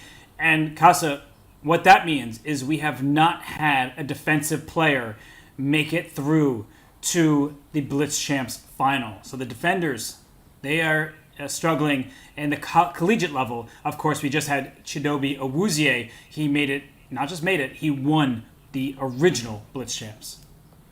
Yeah, it's again, in college football right now, offense is kind of leading the way. All these spread offense, even in the pro style setups in the NFL. It's a pass-happy league. That's the analogy I'm going to give here in the chessboard. we have attack happy, checkmate happy type of games. So it's to be expected. You expect to see a lot of attacks and sort of dominant games when you're playing at this level, and I think we're getting a show. We're getting a lot of really cool checkmating patterns you don't see every day. Yeah, it's nice to see the aggressive chess shown by these players, and I think one other thing we should note, in addition to the fact that no defensive players in these college BlitzChamps have made it to the final, we just stopped the streak. The first two were won by wide receivers.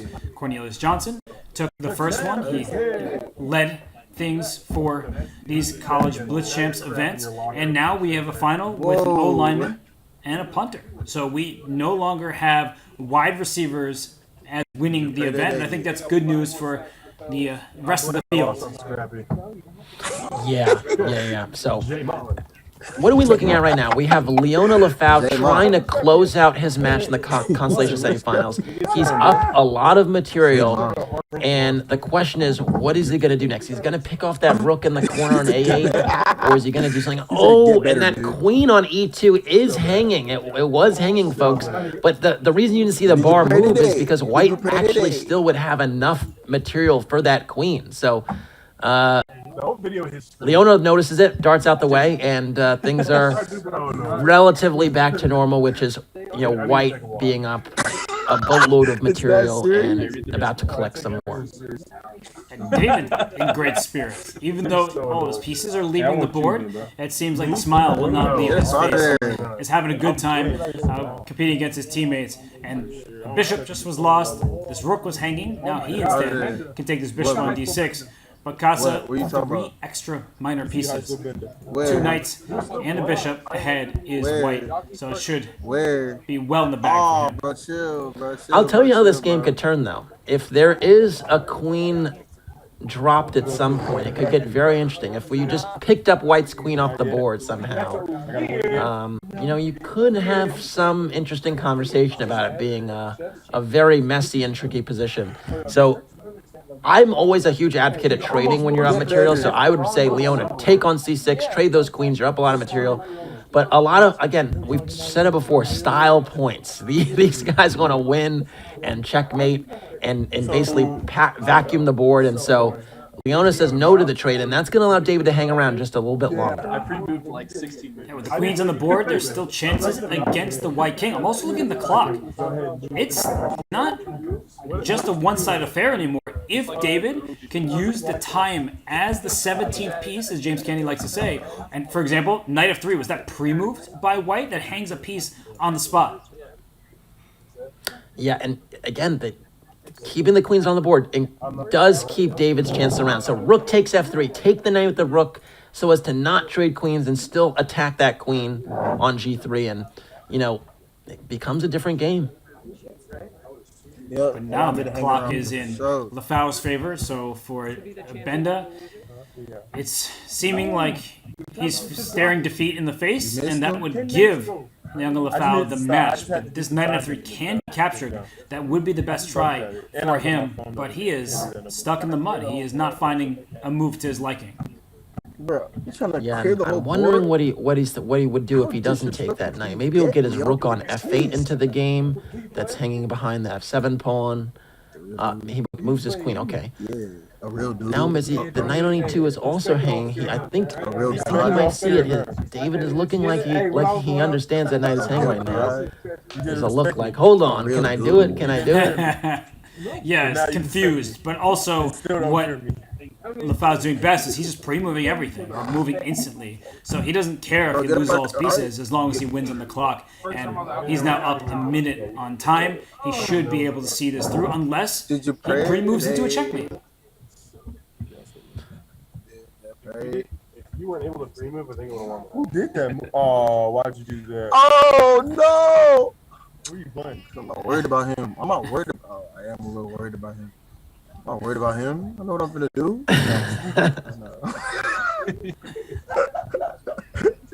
I'm not worried about him. I'm winning now. You leave and I'm winning now. Make your move. Make your move. Ooh, what are you talking about? Yeah. Who I'm playing next? You beat Christian? Smoked him. Really smoked him, bro. Where is he? David is not phased. But you can hear Jahdae in the background being like, "Oh, you beat Christian? I smoked him."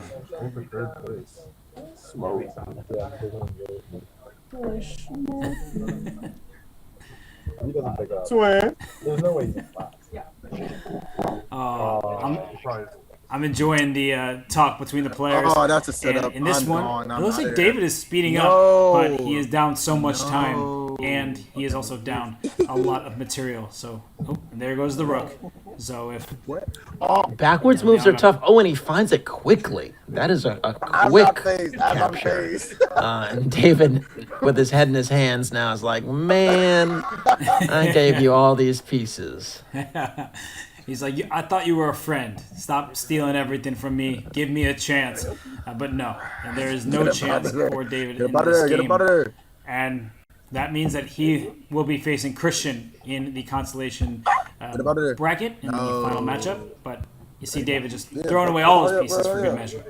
Leona's like, Christmas is not till December. We still got a few more months. 0.1 seconds left for David. I had it ready. The time? But I was going to say, imagine if his internet crashed or he wasn't paying attention. That would have been a crazy swim. And this is what we love to see, because David just lost, but he looks like he won, so that we love to see that energy. Liona as well, he actually won and is feeling good. And look at David popping in the background, giving his boys some props, some credit. And there we go. Yep. Do you see a Texas A&M jersey on the screen? I feel like you can't do that. Maybe there was a transfer happening, things of that nature, but I don't know what to make of that. Let bygones be bygones. I think that's what that's about. He's in the right home now. Okay, well, that's a nice way of putting it. That is letting bygones be bygones. You heard it from Casa, but just looking at that there on the screen, it kind of hurt any Texas fans' heart. But we have Robert Sweeney and Ryan Sandborn in the Champions Bracket Final.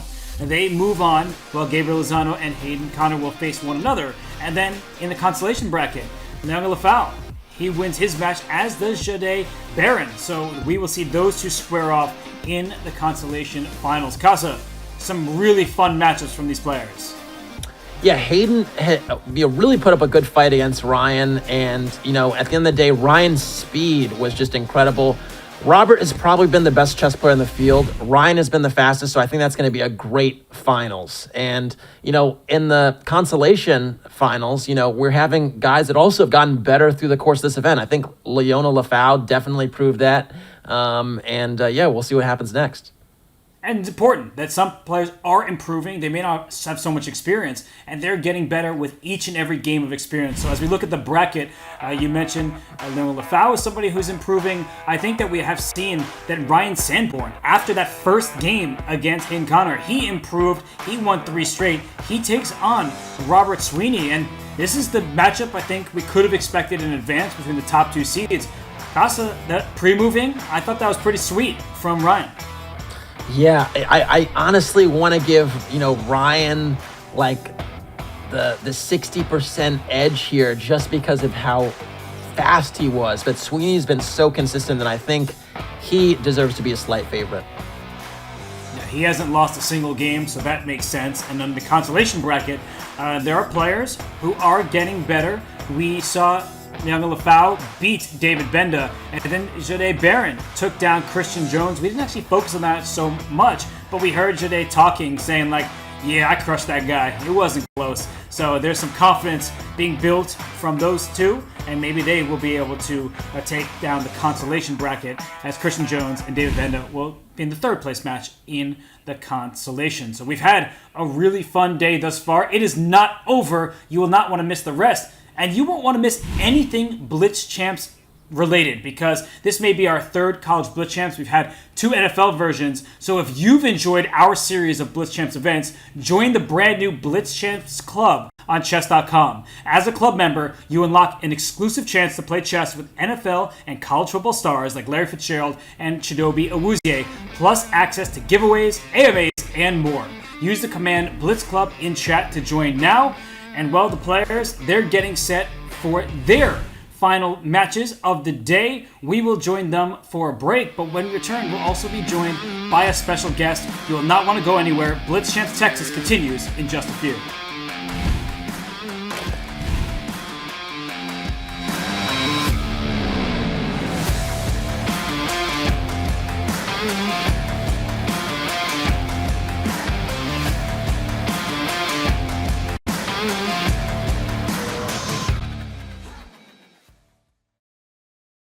Anyone who has played even a small amount of chess, especially online, is familiar with the concept of an opening trap. We've all fallen for one at some point or another. In many cases, a failed opening trap will leave you with a terrible position, but not always. We've compiled 10 opening traps that are not only guaranteed to work, but if your opponent doesn't fall for them exactly, you'll still have a decent position. Number 2, Legal's Mate. This opening trap, if your opponent cooperates, can lead to one of the most beautiful and famous checkmates in chess. Named after Sire de Legal, it dates back all the way to the 18th century. It occurs in an Italian game, and in this position we play knight c3. Black might play bishop g4, pinning the knight to white's queen, and we can play h3, forcing black to make a decision about the light-squared bishop. If they retreat with bishop h5, this allows the brilliant knight takes e5, where a free queen is offered. If black takes the bait and grabs the queen, can you spot the famous mate in 2? That's right. Bishop takes f7, king e7, which is forced, knight d5 mate. So, if our opponent does not take the queen bait, is this a dubious position? Not at all.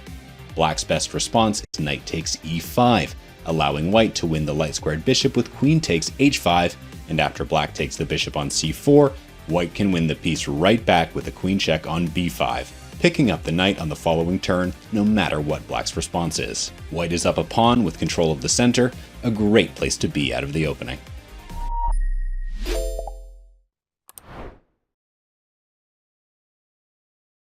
Chess grandmasters can lose 10 pounds and burn 6,000 calories just by sitting. Yeah, so I've actually been spending a lot of time getting in shape. Wow, that's great. What are you doing? Mostly like rook lifts. Oh, I've never heard of that. It's a thing. Don't look it up.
On the gridiron, success is measured in a 60-minute gauntlet of athletic resilience and mental fortitude. The ability to outplay and outthink one's opponent is the difference between that sweet victory and crushing defeat. And on these 64 squares, much is the same. It's a battle of will, grit, and determination, minus the bone-crushing hits, of course. But what happens when the two cross paths? This. 2, 1. Oh, mate! BlitzChamps is back, but this time the spotlight shines on the University of Texas as their squad turn their attention from the field to the chessboard. Oh! Instead of end zone, it's end game. Instead of quarterback sacks, it's queen sacks. Instead of check downs, it's checkmates. All the metaphors you can handle. With some serious bragging rights among teammates on the line, the locker room trash talk just might be a little elevated this season. So, put the cleats and pads away and get ready to lead your 16 chessmen to glory. This is BlitzChamps Texas, and it starts now.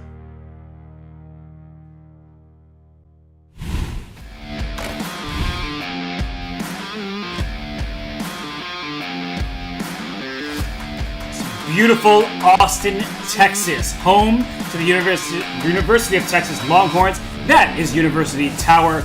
You see it, the beautiful scenery in Austin. It's probably a beautiful day there today as well. And the chess players, they're having fun. And yes, I call them chess players, Casa, because these American football players today, they're chess players.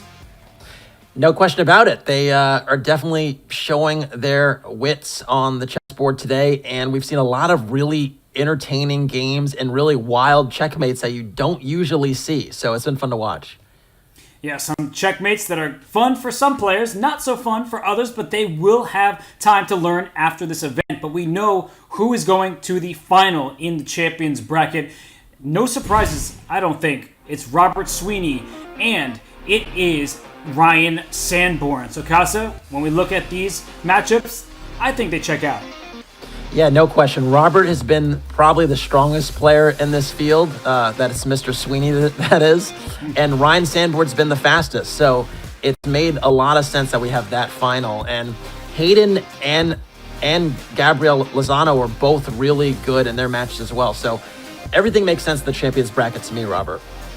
It does indeed, and while this is the champions bracket, there's also the consolation bracket, and we see that Lefau takes on Jahdae Barron in the finals, and then the third place matchup in this bracket, Christian Jones and David Gbenda. So some of these players, they have their work cut out for them. They're learning a lot, but we also have somebody who's been learning a lot. We were just talking to him during the break. It's somebody who's familiar to our audience, taking part in the Stanford BlitzChamps, none other than Joshua Carty. The Carty Party, it continues. He is a senior. He was first team in 2022 and third team in 2021 in all Pac-12, and he was a Lou Groza Award finalist. A great kicker, having a good kicking season for the Stanford Cardinal, and of course he played in the chess event. So we welcome Joshua onto the show. Joshua, it's been a minute. How are you feeling today? Hi guys, thanks for the intro. I'm feeling pretty good. Looking at this bracket going on right now, I really have to go with my guy, Ryan Sandborn. I think he's going to take it home today. I don't know if you guys know, but he played 4 years at Stanford before he transferred over to the Texas Longhorns. And no matter whether it's chess, ping pong, poker, anything else, he just has that competitive edge. So I just really have to go with him here. How much does that all, is there like a special teams dynamic as well, a special teams camaraderie, because the Ryan Sandborn is a punter and an elite one at that. You're an elite kicker. How much of a crossover is there?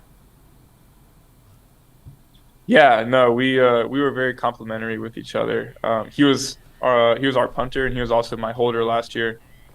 Just a great guy all around, and very, very coordinated, very methodic. And I think that really comes into play when he crosses over to other sports and other, is chess a sport or is just a game?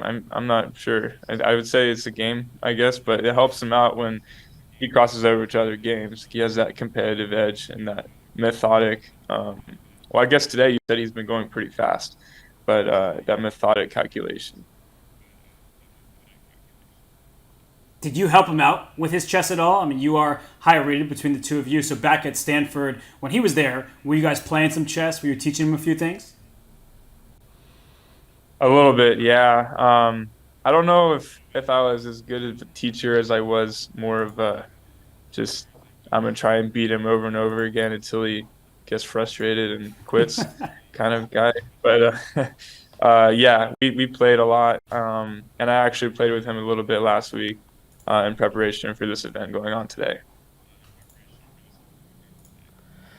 All right, I have to ask another non-chess related question just because you said the man was your holder last year. And to me, that's kind of an intimate relationship. To me, it's like center, quarterback exchange and so on. And I've always wondered, because I watched Ace Ventura, Pet Detective, way back when, and there's, this famous line over and over again, laces out, laces out. Is that like just critical to kicks? Like, did Ryan have to hold you down and get the ball exactly the same way for you to kick it when you actually were in games? Yes, that's a good question. So it's kind of a relationship between the snapper and the holder together. Ideally, the snapper will snap the ball enough times that they can perfect like getting the laces exactly at 12 o'clock when the holder catches the ball.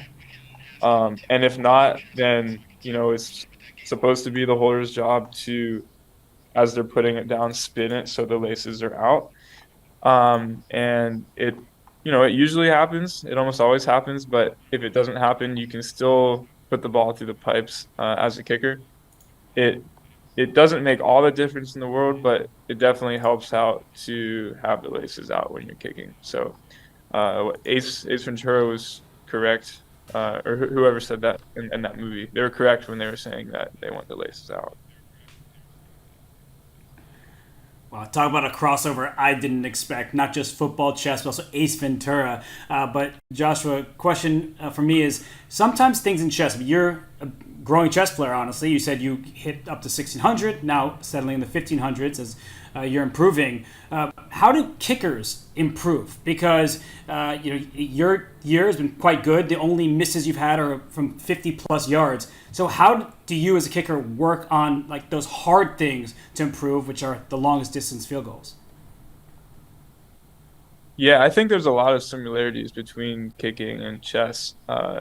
Most glaringly, like it's very repeatable over and over and over again. Like when you kick, you're practicing the same thing every single day, every time you go out, the exact same drills. It's not like other positions in sports, pretty much all of sports, where the situation changes almost every single play or every single game, something like that. For us, it's the exact same every single time, and our process should stay hopefully the exact same, whether it's a 25-yarder or whether it's a 55-yarder.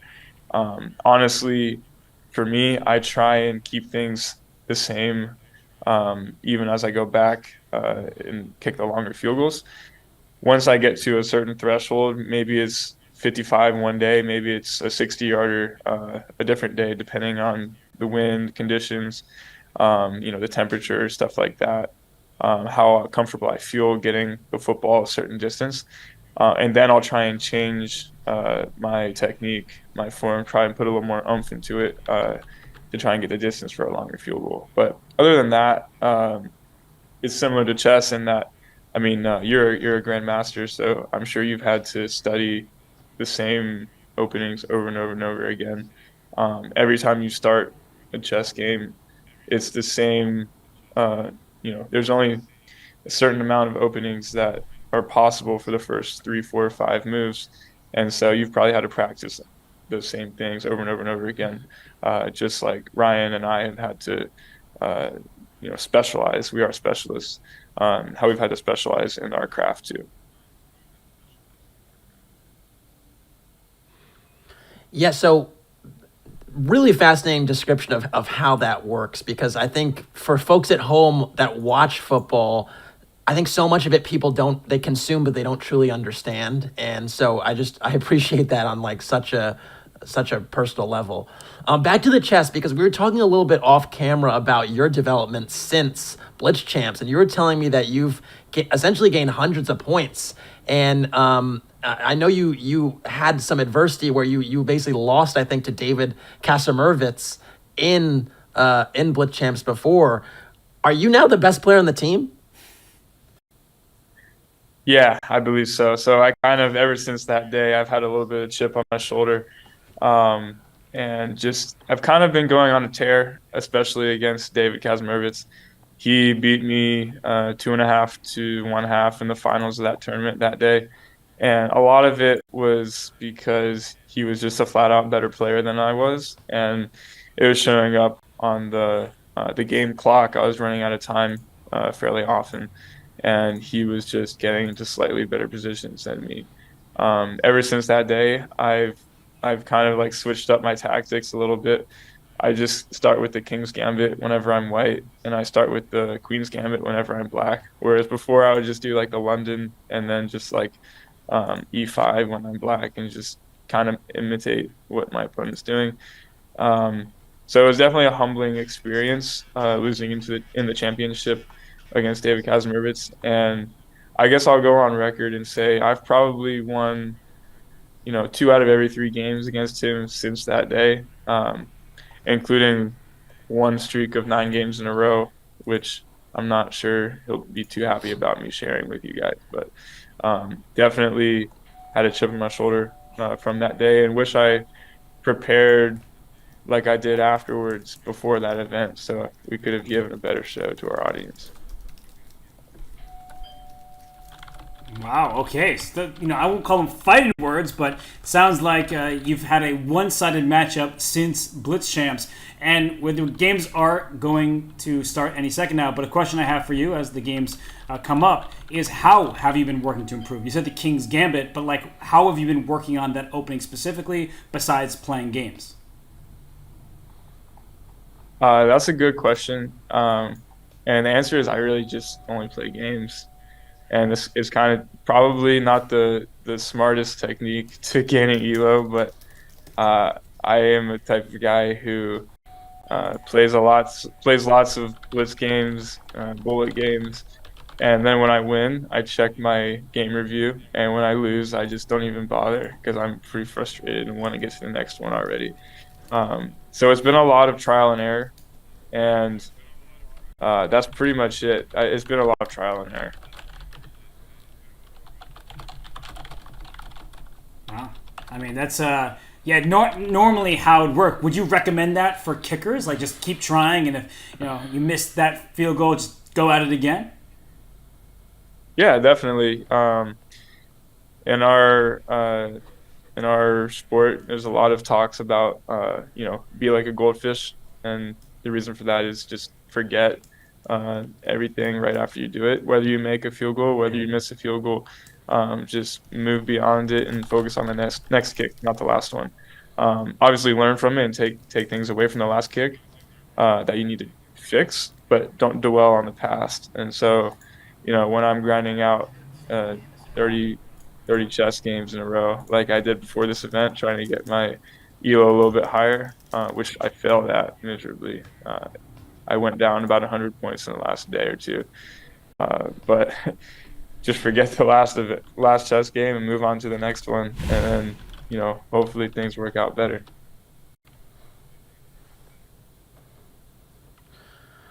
Here we go. We're actually in the final now, and Josh, can you stick with us for a moment? Yeah, sure. I'd love to. All right, so here we're there. The moves are coming in hot right now, and Robert's been kind of our dominant guy, but your boy Ryan has got looks like he might castle pretty soon. Oh, he's castled. He has a very healthy position, has the bishop here, so this is going to be a great matchup. So I'd love to see this. Yeah, and Josh, were you working, at least when you were playing against Ryan, was he playing stuff like this with you, or is this completely new for your eyes as well? Yeah, do you remember I forget what it was called. Do you remember the trap that Ari Patu performed against me where he took my queen? I think I forgot what it's I called. don't but remember the particular trap, man. It's the one where you play, I think, D4 or D5 is black. You let the pawn take like a couple times, and you move the bishop and the knight out, and then you check them, and they have to move their king and take the piece, and then you take the queen afterwards. Anyway, I think he tried to do Rob, that. do you know this one? It's on you, man. You're commentating. Yeah, I just don't remember. I mean, so many games ago, my memory is not what it once was. I must confess to you, Josh. But okay, this position we gotta say is right now is really fascinating because Ryan is doing very well. He's got his pieces out. We talked about connecting the rooks being a good indicator. He did just give up his bishop for that knight, and now he's gonna have to deal with that rook on a8. And I'm curious how he's gonna deal with it. How would you deal with it, Josh? I think I'd push my pawn like that, just as he did. Yeah. All right. So, yeah, very interesting position. White should castle pretty soon. Oh no, are we gonna have Robert? Are we gonna have a bishop takes h7, knight g? Is this what Robert is going for? Hey, I mean, I respect what any Robert does. Well, that's definitely not true. But I respect what this Robert is doing. Going for a fishing hook, knight to g5, trying to open up some lines against the black king. So, Josh, I'm looking at your buddy Ryan here. He gave a check, brought his queen back. I'm worried about his king safety. I'm not losing, man. Yeah, and this is where I was getting into trouble against Kaz, and he did play that move, like you said, but I remember when I was playing, I was struggling to push my pawns whenever we got into the middle game. And it looks like Robert is doing a good job of starting to push his pawns. Bro, don't worry about it, man. One really scary thing is that if black takes this knight and he doesn't, goes h6 instead, oh my gosh, he's just going for it. I have to say, I love the way that Robert Sweeney is playing this. I mean, he's just going for the checkmating attack. The good news for Ryan is there's not actually a threat right now. There is no game-ending threat. Just don't take this and walk into a checkmate. But White doesn't have a knockout, and Queen f4 apparently not loved by the engines. But I don't see an easy way to punish this. Yeah. This basically black just has to kind of stand put, not take this knight on g5 and hang around, because basically as long as white's rooks aren't connected, this king on e1 stays on e1, it's going to be tough to totally finish the game. Although I'm getting a note, Robert, from a member of our team that maybe the game that Joshua was talking about was actually a Stafford Gambit type of trick. So maybe we can figure out if that's the case a bit later. But this position, I don't even know who is it easier to play. I feel like I'd want to ask Josh, who would you rather be? I mean, if you could ignore the eval bar for a second, do you think there's one side that's easier? I do think that it is a little bit easier to be white right now, even though you don't really want to move a lot of your pieces because you have them trapped and stuck a little bit in that corner. You have a lot of freedom with your pawns, and then now with your rooks if you can get them in action, I would think. I will say, as someone who played in a tournament like this, you think a lot, or I was thinking a lot about thinking about moves because I knew I was being watched by other people. And when you're in an environment like a pressure situation in a tournament that means something, it's usually I would imagine it's usually very difficult to play at your peak as professionals do. Well, Josh, question for you. Are you more nervous kicking a game-winning field goal or playing chess in front of many thousands of viewers? I think if you it's probably a lot closer than it should be.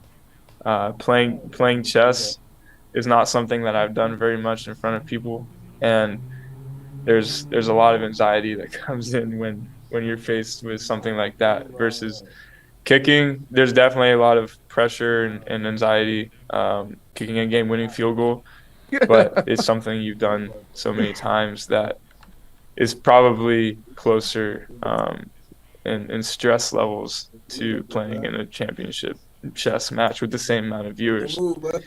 Depends how many people are watching, though, for sure. I think we've had our first brilliant move of BlitzChamps Texas. Castle queenside. Getting the rook into the game, not moving the knight. Very impressive stuff. Even the escalation in the center by playing G3 and then F4 as white has done to clamp down on black's pawn breaks in the center with E5 is just really, really impressive. Now, your boy Ryan, Joshua, is also handling this very, very impressively because he's basically just been forced to kind of turtle and defend, and that's not easy to do. And he's doing a really admirable job right now. So I don't see any clear breakthrough for white. And, as long as, he's able to hold the fort, it's going to turn to scramble soon. It's getting messy. That's clear. I mean, white isn't the only one having an attack against the enemy king. I like this move B4. So, Josh, in your experience, not just as his friend, but as maybe a sparring partner for Ryan, do you feel like he is any specific type of player, or how would you describe his chess style? Yeah, I would say he definitely doesn't hold anything back. He's not afraid to... Oh, wow. He's not afraid to... It looks like... Can you take the knight now, or is that not the case? It's a great question, honestly. There might be a time and place because there's a check against this king. And wow, the eval bar is all the way down. And he captured pawn given the double question mark. And it looks like black might be able to hit first, essentially, on white's king on C1, that is now all of a sudden pretty exposed. So, but Ryan, this is a first for me. I'm seeing Ryan... well, actually, he was down on time before when he basically started pre-moving like crazy. And Robert is a different type of animal to pre-move against because he's basically showed the best chess to this point. So really curious to see how this what happens from here. And he takes the knight, the eval bar going up, but not all the way up in white's favor. And it's your point, Josh. Great vision by you that this bishop can take back with check, and then maybe you can block the line. And oh, that is going to be a forced checkmate. Here it comes. Bro, just make a move. Come on. Mate in 2 now by force. Nice. And okay, Robert Sweeney is not 900. That game was really phenomenal from him, and he gives himself a nice round of applause. But Magnus Carlsen would have been proud to play this game. Yeah, and look at the look at the flex. Look at the flex. What move are you on? Wow. Okay. I can't yeah, back to your we just saw, question. and Ryan probably can... Oh, sorry. Go ahead, Josh. Oh, sorry. I was just going to say, yeah, Ryan is not the type of player to hold anything back. He's really like an all-out attack type of player. Won't really get too distracted by an opposing threat from another player. In my experience, he just goes all out with an attack that he's planning.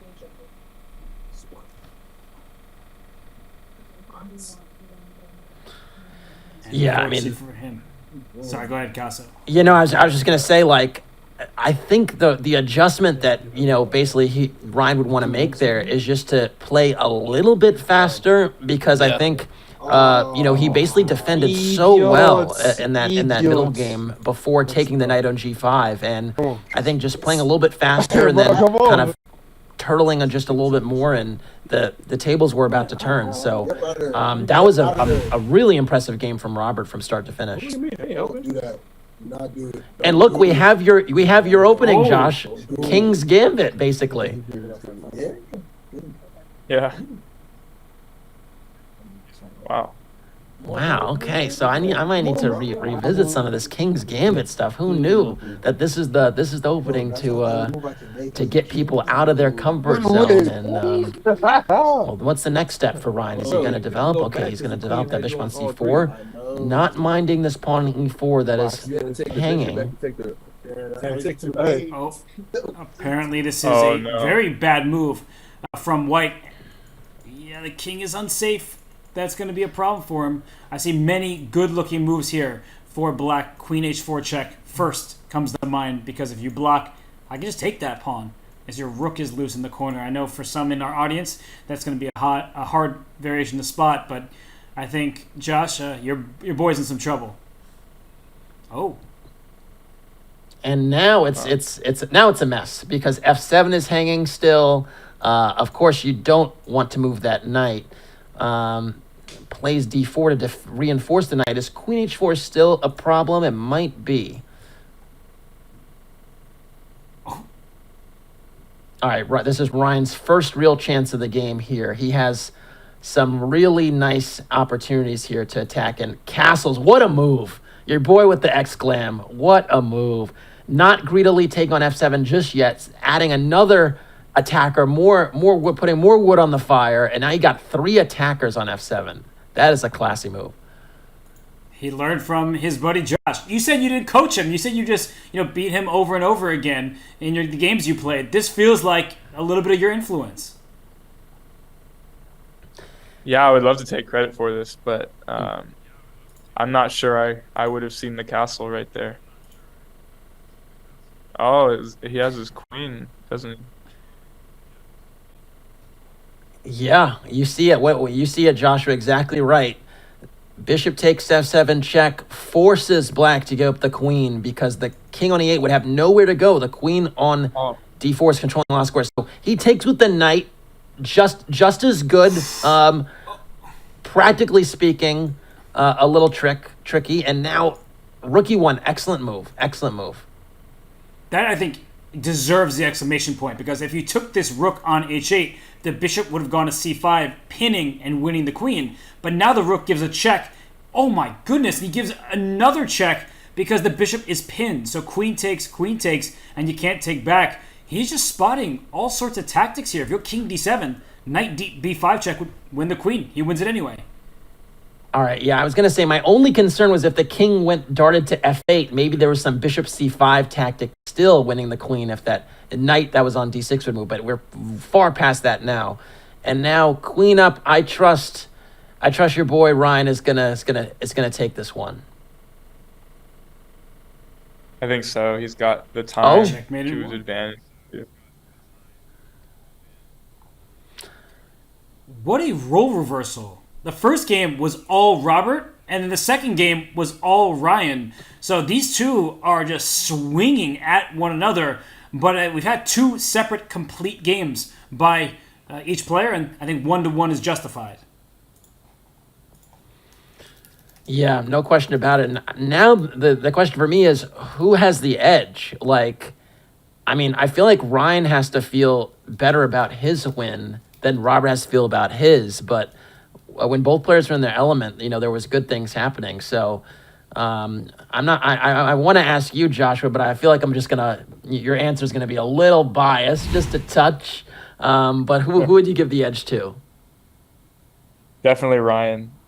He just has ice in his veins. I see Robert's an offensive lineman, probably a great competitor as well, but I would have to put my whole bank account on Ryan winning this one still. The whole bank account. Oh my goodness. Whole bank account. Oh, wow. Okay. Okay, well, that is good support of your friend and former teammate, Josh. Seriously, thank you so much for stopping by, for joining us, and you got a great chess mind there. We see you're improving. I want to see even more from you. So, any final thoughts on this championship match before, and just chess or whatever you want to share before we let you go? Yeah, thanks for having me on. I really appreciate you letting me have this opportunity. Just real quick before I go, would love to set up Stanford versus Texas, Stanford versus Michigan, because I know they played too, type of BlitzChamps, team versus team event. I think that would be really fun, and I know my guys would be up for it. Would love to hear what you guys would think about that. But thanks for having me on here today, and hopefully Ryan can pull this one out for me. All right, well, I was going to let you go, but I do want to hear a little bit of that trash talk now. Like, if you had to pick one school to face, what school would it be? It would probably be Texas, just because we do know we have a familiar face on their team. It's not very often you get to beat Ryan in something, so if we got to beat him in a chess tournament, that would be really fun. We got to make this happen. I think the BlitzChamps show must go on, and yeah, we'll be in touch. We'll be in touch. Sounds great. Thank you, guys. Josh, you guys are the seriously, best. thank you so much for being on with us. And I can't wait to see more of your progress, and I can't wait to see you trash talk Ryan when we make it happen. But for now, we say goodbye to Josh. We really appreciate him and all the Stanford team for playing in a previous BlitzChamps, but the focus, the energy, it's all in Austin, Texas. And Casa, we've been focusing on the championship match. We know it's 1-1 between Ryan and Robert. Why don't we head to the consolation bracket, because these players, some of them improving, I'm guessing they're also talking a lot of trash to one another. Yeah, no question about it. And again, it's not just the winners that have a journey through the tournament, right? It's folks that are literally getting better in real time while thousands of people are watching. I mean, it's pretty amazing stuff. So it's really cool to see that. And yeah, I mean, we have Leona Lefau, who really really got better throughout the event, and now is in the consolation final, putting in a very interesting effort. Basically a point up already. I see him in the bottom right side of the screen, jumping on Jahdae Barron right now on that F2 square. How many times have we said that? And yeah, looking pretty good. So you see a lot of interesting games going on. Yeah, I'm into that game, though, on the bottom right, because Lefau won the first game between these two. Also, I see that rating. It started at 700 and went down to the 500, back now into 600s. Clearly somebody who hasn't been playing so actively, but as you mentioned, is improving throughout the day. And I really just want to hear some players talk to each other. I want to hear the type of jokes that they have, the barbs. So, yeah, I would love to see what's going on between Leona Lefau and Jahdae Barron. And Casa, I mean, we're going to have all attention later on Ryan and Robert, but if I put you on the spot, pick a champ of this event, would you put your entire bank account on Ryan Sandborn? I would not. I'm not a gambling man. I sort of have to put a little bit here and a little bit there to kind of short my initial bet. But yeah, it's so crazy that Joshua is willing to put, essentially. I thought of the song Bank Account in my head, because it was like, he's like, I got 1, 2, 3, 4, 5, 6, 7, 8 M's in my bank account. He was willing to put all of his money on Ryan, and so, yeah, we'll see how that turns out. What is behind Jahdae right now? What is going on there? Is it Instagram? He's basically like, follow your boy. You can get some chess in later. I respect it. I respect the hustle. Hey, in the NIL era, you got to do what you got to do, right? So why not market yourself? And I think that right now, Leona Lefau's letting his moves do the talking. He's got a passed A-pawn. He's got activity all across the board. But have to give respect to the IG page. Yeah, no question about it.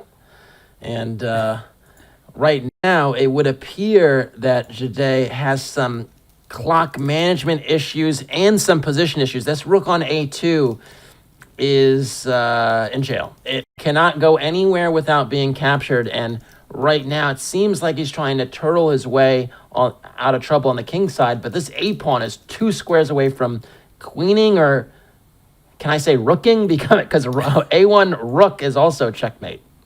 Well, this one could be over very soon. That rook was grabbed on A2, and I like it, Casa. Just move the knight out the way, push the pawn, and it should be a checkmate in a couple moves. The king doesn't have anywhere to go. Step 1 is complete, and I think the next 2 moves are very clear. Yeah. Now, I think the default setting, actually, Robert, if I'm not mistaken, is for you to auto-promote to queen. So I don't think we're going to have any funny business with a a rook promotion, but this is be a very peculiar finish with h6 and then a2 if he doesn't move his rook. He moves the rook first, which is extremely fiscally responsible, but you could have shoved the a pawn. It's happening anyway. Here it goes. Next move is a1 equals queen. I think it's going to be checkmate because unless white pushed the pawn to get the king some space, this is check and mate, and I don't know why he stopped on a2. There it goes. That is game 2 in Lefau's favor, and unfortunately for Jahdae, I don't think that he got too many subscribers to the IG channel just yet. Not sure if it was worth it. But Casa, let's go to...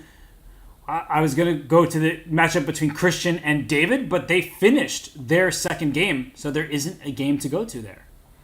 All right, so we can, I guess, be peeled into Gabriel and Hayden's game. I see Gabriel's up 2-0, which is a surprise to me. Hayden had played very, very well in his match against Ryan Sandborn earlier in the upper left corner of the screen there. They got a 4 knights. I have not seen a 4 knights yet in this particular edition of BlitzChamps. So it seems like folks are developing, might actually be castling soon as well. Adjustments are being made from the beginning of the tournament to the end of the tournament. So love to see it. If black castles in the next move, I'm going to be very impressed. Getting all the pieces out, nice to see. I'm looking at Gabriel's background, and it's just hilarious. You just see Hayden blown up right behind him, and it's just hysterical. So I have to give these players their props for having fun with it. And now Gabriel was handed a piece, and unfortunately for Hayden, he didn't follow it up correctly. He needed to play for a center fork with the pawn going up to d4 to hit multiple pieces. Instead, he develops, but he's just down a knight for a pawn. So, Casa, not good for Hayden since the opening match. If Gabriel actually gets out the way at some point and moves his head, it seems like the picture he has of Hayden is one where Hayden is just kind of like slightly disgusted with things, and I don't know. It's you could kind of see it's like oof. It's like he's taking a hit or a blow or something. It feels like the position might be going similarly, but there's a lot of game left, and Hayden has shown really good chess this event. So. And here we go, another forking opportunity with potentially pawn to d4 to block out that knight on g4 and the bishop on c5, both hitting at the f2 pawn. So we'll see if d4 is indeed played, and I would not put it past Hayden to make that move. And he does. Good call. Maybe you should have put some of Josh Carty's money on it. But d4 was played with the fork of the minor pieces. Should get him some material back. Unless he plays like c6. That's a really difficult move to play in such a position, ignoring the immediate threats against your minors by attacking your opponent. It's knight in the center, but a move like that should be very strong for black. But Casa, as these two, they're going at it. We haven't looked at the matchup between Christian Jones and David Gbenda, and I've received word that those two are very good friends and even roommates. So this won't be teammates just ribbing each other. This will be going into the wee hours of the night. And here we go. Yeah, if they're roommates, then the one person will not hear the end of it for the rest of the semester. No doubt about that. But this king on e7 that David has is pretty airy. So I think Christian's going to look to maybe play bishop a3 check and challenge the king that way, or maybe plow forward with the f pawn and play f5 and open the queen up against the f7 square. Queen hang alert. Queen hang alert. Knight takes free queen on Christian. Christian is looking around. I think he realizes he's looking around like, can I take that? Is the coast clear? And it is. Yeah. Yeah. Before he was, he's licking the fingers, like he was eating some of that good old Austin, Texas barbecue, and now he's just grabbing a free queen and can get a rook as well. Casa, it's getting out of hand. Yeah, and that was an exclam move, by the way. So we have seen a number of exclams in the last 20 minutes or so. And it's good to see. Guys are improving, and that's the really cool thing to see through the course of the event. Swing, back up. Christian, look at him. He's got that big smile on his face because he knows he has a wealth of material against David, and Hey, if these two are roommates, I don't think David's going to be living this down. Don't help. I play the computers on chess.com. Nothing that you didn't do. Huh? Oh, no.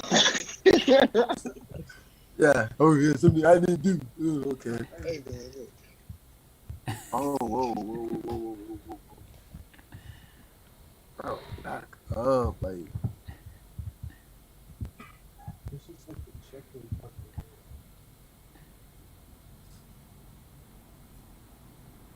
Okay, I'm quieter now. I feel like Christian's locking in.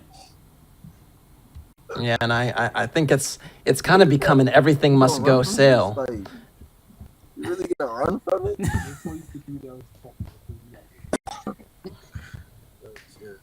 Oh, nope. There it goes. It's over with. Come on, man. Poor David. No, I You really should. Tough. Shut up, bro. Giving it to me, man. Look at all those pieces I got. Shut up. Shut up. Don't do it, watch. He gonna do it. He's gonna do it, watch. He's gonna do it.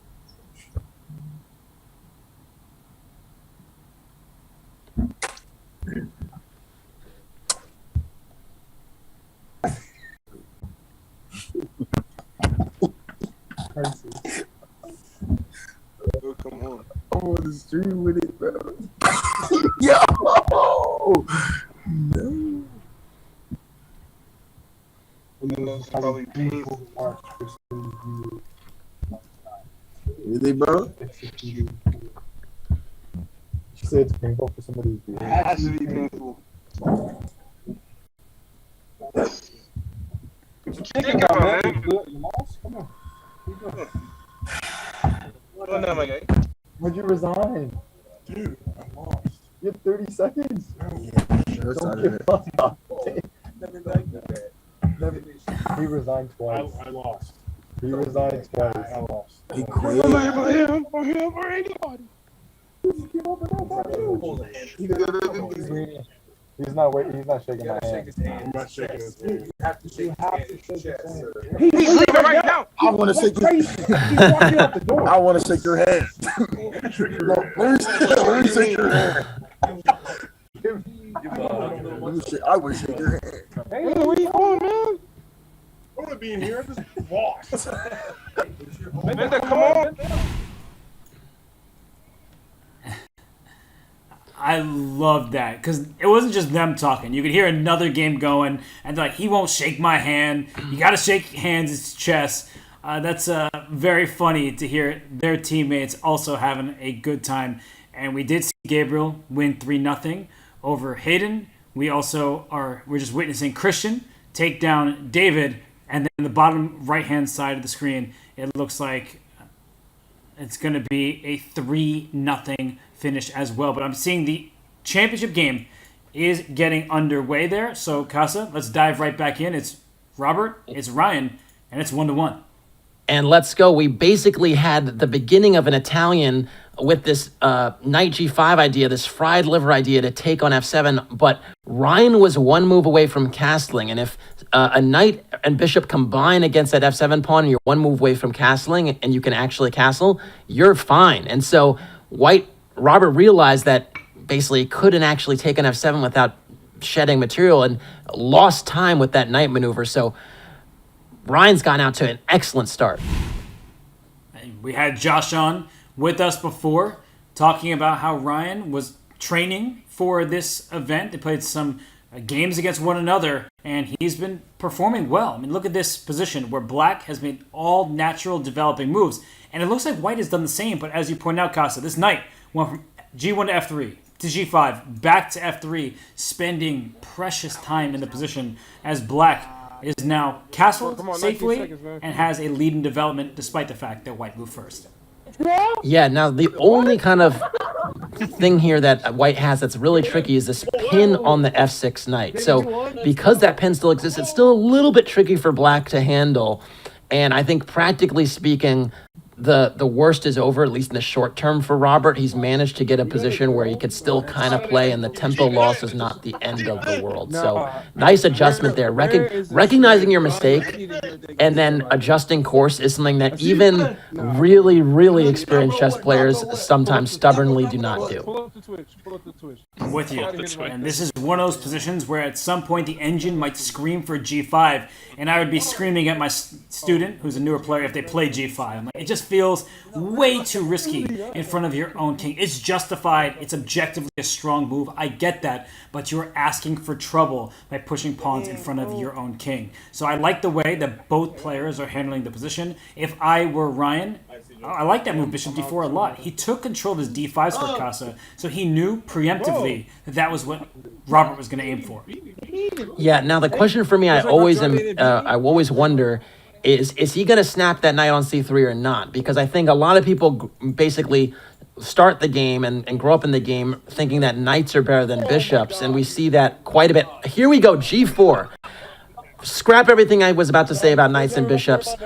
Robert likes to attack. We've seen this already before where he kept his king on e1 for a long time. In the first game he beat Ryan took a similar direction where he basically went for this direct attack. And now he's doing the same thing, and it's really dangerous to deal with. So the problem here is that Black's played h6, which is essentially a hook or a lever that White could use to open up the g file with g5 next. So how Ryan deals with this is going to be really interesting because it's not an easy decision. He starts taking on c3. Yeah, I think you asked about that question, and it still was an important one, but it seems like the action is going to unfold on this g5 square.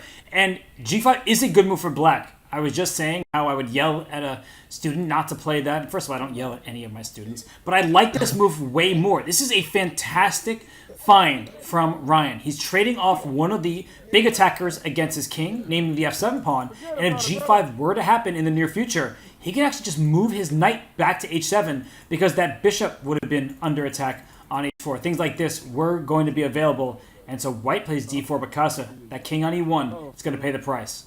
Yeah, the reason the computer is giving a question mark here is because typically when your king's in the center, you do not want to open the position. And so White was trying to open the position on the flank, and that was reasonable as long as the center is closed. So Ryan would do really well to rip on d4 here and initiate action in the center, and he's done it.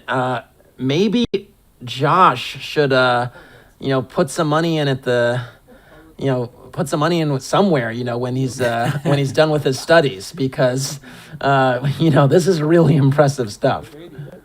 Yeah, and we're hoping that he sees that money on Sundays. He makes it to the NFL. He is such a good kicker. That is Joshua Carty for Stanford. And Queen e7 by Ryan in this game. This is Ryan Sandborn, friend of Josh Carty, former teammate, and he held for him because Ryan is a punter, Josh a kicker, and now it is time. Did he pre-move that almost? Again, we said Ryan is fast, and when he wants to be, and I think he might have did just that.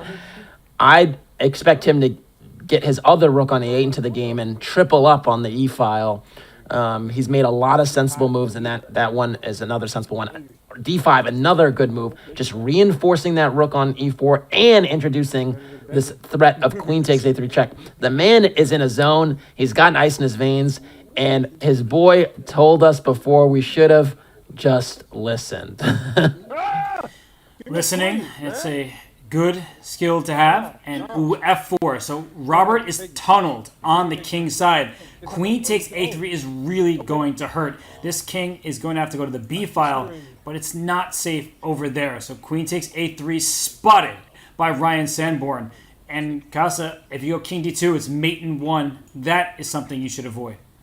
Yeah, if King b1 played very quickly, good spot by Robert, and both Roberts will say. Good spot by you as well, Robert. Now the question is, how do you bring another piece to add fuel to the fire? Ryan says, you know what, I've won enough material, I'm just going to chill back there.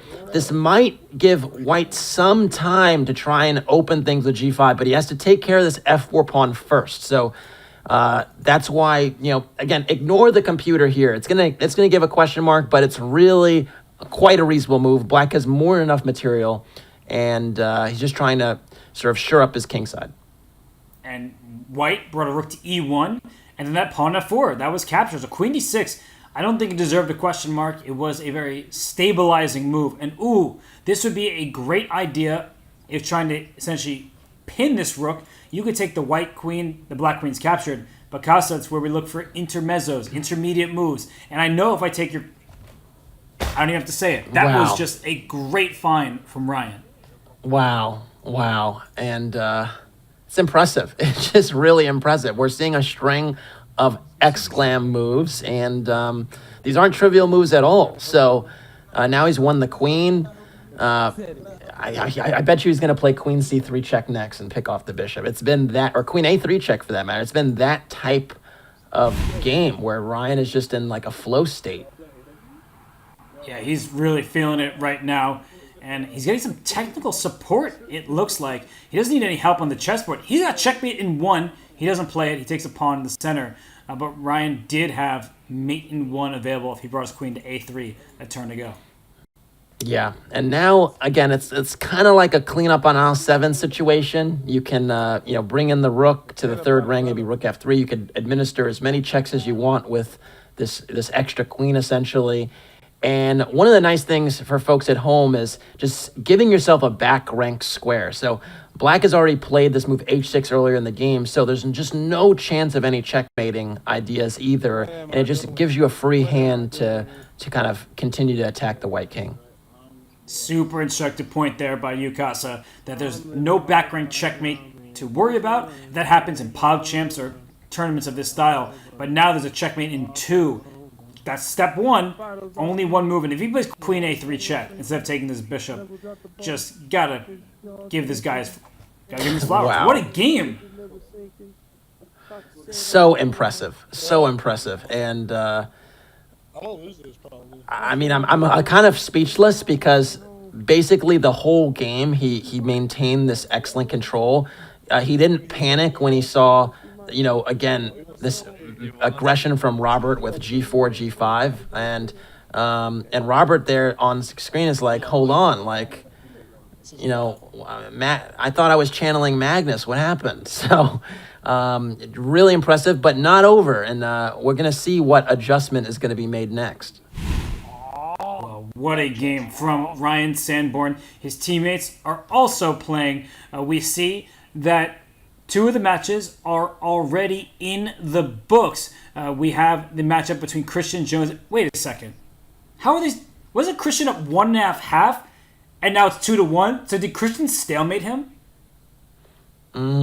Uh-oh. Did we miss the first stalemate of BlitzChamps Texas? We do know Leona Lefau beat Jahdae Barron, and Gabriel Lozano beat Hayden Connor. But I'm going to go into the match between Christian and David, because those two, they were talking to one another earlier, and I'm very confused how that game was drawn. Oh my gosh. Casa, should we bring it up? I'll bring up the third game before we get to their current one. Okay, well, we'll get it on screen in a second for everybody. Yeah, you see it before the fans. Yeah, I'm looking at this off screen, folks. Sorry about that. Oh my goodness. That's stalemate. This king has nowhere to go, and the knight protects this pawn, so the king can't take it. You know what the last move was? Queen takes a pawn. It's wild because I don't think there was checkmate in 1 in that position before queen takes pawn happened, and there are just so many pieces on the board, you'd expect there to actually be a checkmate in 1. So first and foremost, there was no checkmate immediately, so that's slightly understandable. And again, we saw time and time again the style points dynamic, right? Winning and taking all the pieces and sort of dominating on material. Game. I'm not going to call it the final game, because if Ryan Sanborn does not win, then if Robert wins this 4th game, then we get into tie breaks. But if Ryan holds a draw, then he is our BlitzChamps Texas champion. So we're back in Italian land, and h6, this is a new wrinkle basically stopping knight g5 manually in that way, and also stopping bishop g5 pins. So not a poor decision at all. And now, wow, bishop a6 as well. That one allows d4, and Ryan is willing to say, hey, you allow me the center, I'm going to take the center. Why not? H6 and A6, you're not competing in the middle of the board, and white has a very healthy pawn structure in the center. I love bishop A7. That's the right square. It's more flexible than putting it on B6 because now this pawn can spring forward to B5 at some moment. But Casa, he needs to develop his pieces. His king side cannot sit at home. Yeah, and the real challenge for black is if you develop that knight to f6, e5 would have happened. So d6 was played first, so if the knight does come to f6, you can actually exchange on e5 once and maybe even trade queens. I like the what Robert is actually doing to finish his development. The worst is probably over, but I don't want to speak too soon. But you're right, because now the d4 pawn is hanging. I was going to mention that this knight could have been captured, but now the queen lost its touch with d4 without a swap on f3. Bishop takes d4, knight takes d4, he captured this way, but bishop takes d4 was also a way to win a free pawn. And please, Ryan, don't take with your knight on d4. That will drop your queen on e2. Oh, no, Ryan will definitely not recapture the knight with his own knight. He recognizes that the pin is there, and we have a game now because, again, Robert needs to win this one. And so Ryan's probably going to take the knight on d4 and then take the temperature in the room, because if you move the queen away from the e2 square, there's just too much pressure on f3. Okay, he does move the queen back to d1, still holding on to the f3 knight, but now black has the opportunity to open things up on the king side. And he takes on f3 with check. After pawn takes f3, this bishop can just slide into h3. And if this queen, I know that's not a legal diagonal, but you get the point. If this queen can get to the g file, it will be game over with the queen landing on g2. So Casa, white is still fighting, that's clear, but you have to be very, very careful not to just lose in a couple turns. And don't be surprised if this knight on f6 moves to somewhere like h5, and then you have some bishop takes e3 and queen g5 check dynamic. So that's what Robert is going for. He's mixing up the move order, which does give white some possibility of covering on the g-file. No. Now knight takes d5. Maybe he's trying to go for queen takes d5 and have some quick, savvy checkmating threat on f7. We've seen that a million times this event. But now black is definitely in the driver's seat, being a piece up with a safer king. Robert's just got to keep his cool here. Just bring that bishop. You stole a piece. Bring it all the way back to safety. Don't necessarily make trades in the center. Because if knight takes d5, as you mentioned, the queen can take, or the pawn takes, and then actually the pawn takes walks into checkmate. So he's going for the brute force method, and he is going for an attack. And he is up 2 pawns, but Casa, could you see this one turning around? A rook g1 could suddenly start making the black king feel uncomfortable. Yeah, and Ryan is fast too. So, you know, he's up on time. He's already creating some ideas with rook g1. Not easy. I mean, if I was black here, I would be quite keen on trying to get this queen on d8 to h4. I'd probably trade the knights and then play queen h4, check. But even there, this king has a nice little TP of pawns on e4 and f3 that you know, give it some protection, and these white rooks can double on the g file quickly. So I like knight h5 too. It's covering the g7 square, still looking at queen h4 check. Still has things under control. And it also takes away rook g3. So when this queen comes to h4 with check, the king will have to wander further into the center. And so I love this move, knight h5, multi-purpose move, defending and attacking. I don't mind queen d2 from the standpoint that you need to go for an attack, but whose attack is coming first? It's clearly black's. But does Robert recognize that queen takes h6 is a threat still? This king will probably move to e2, probably.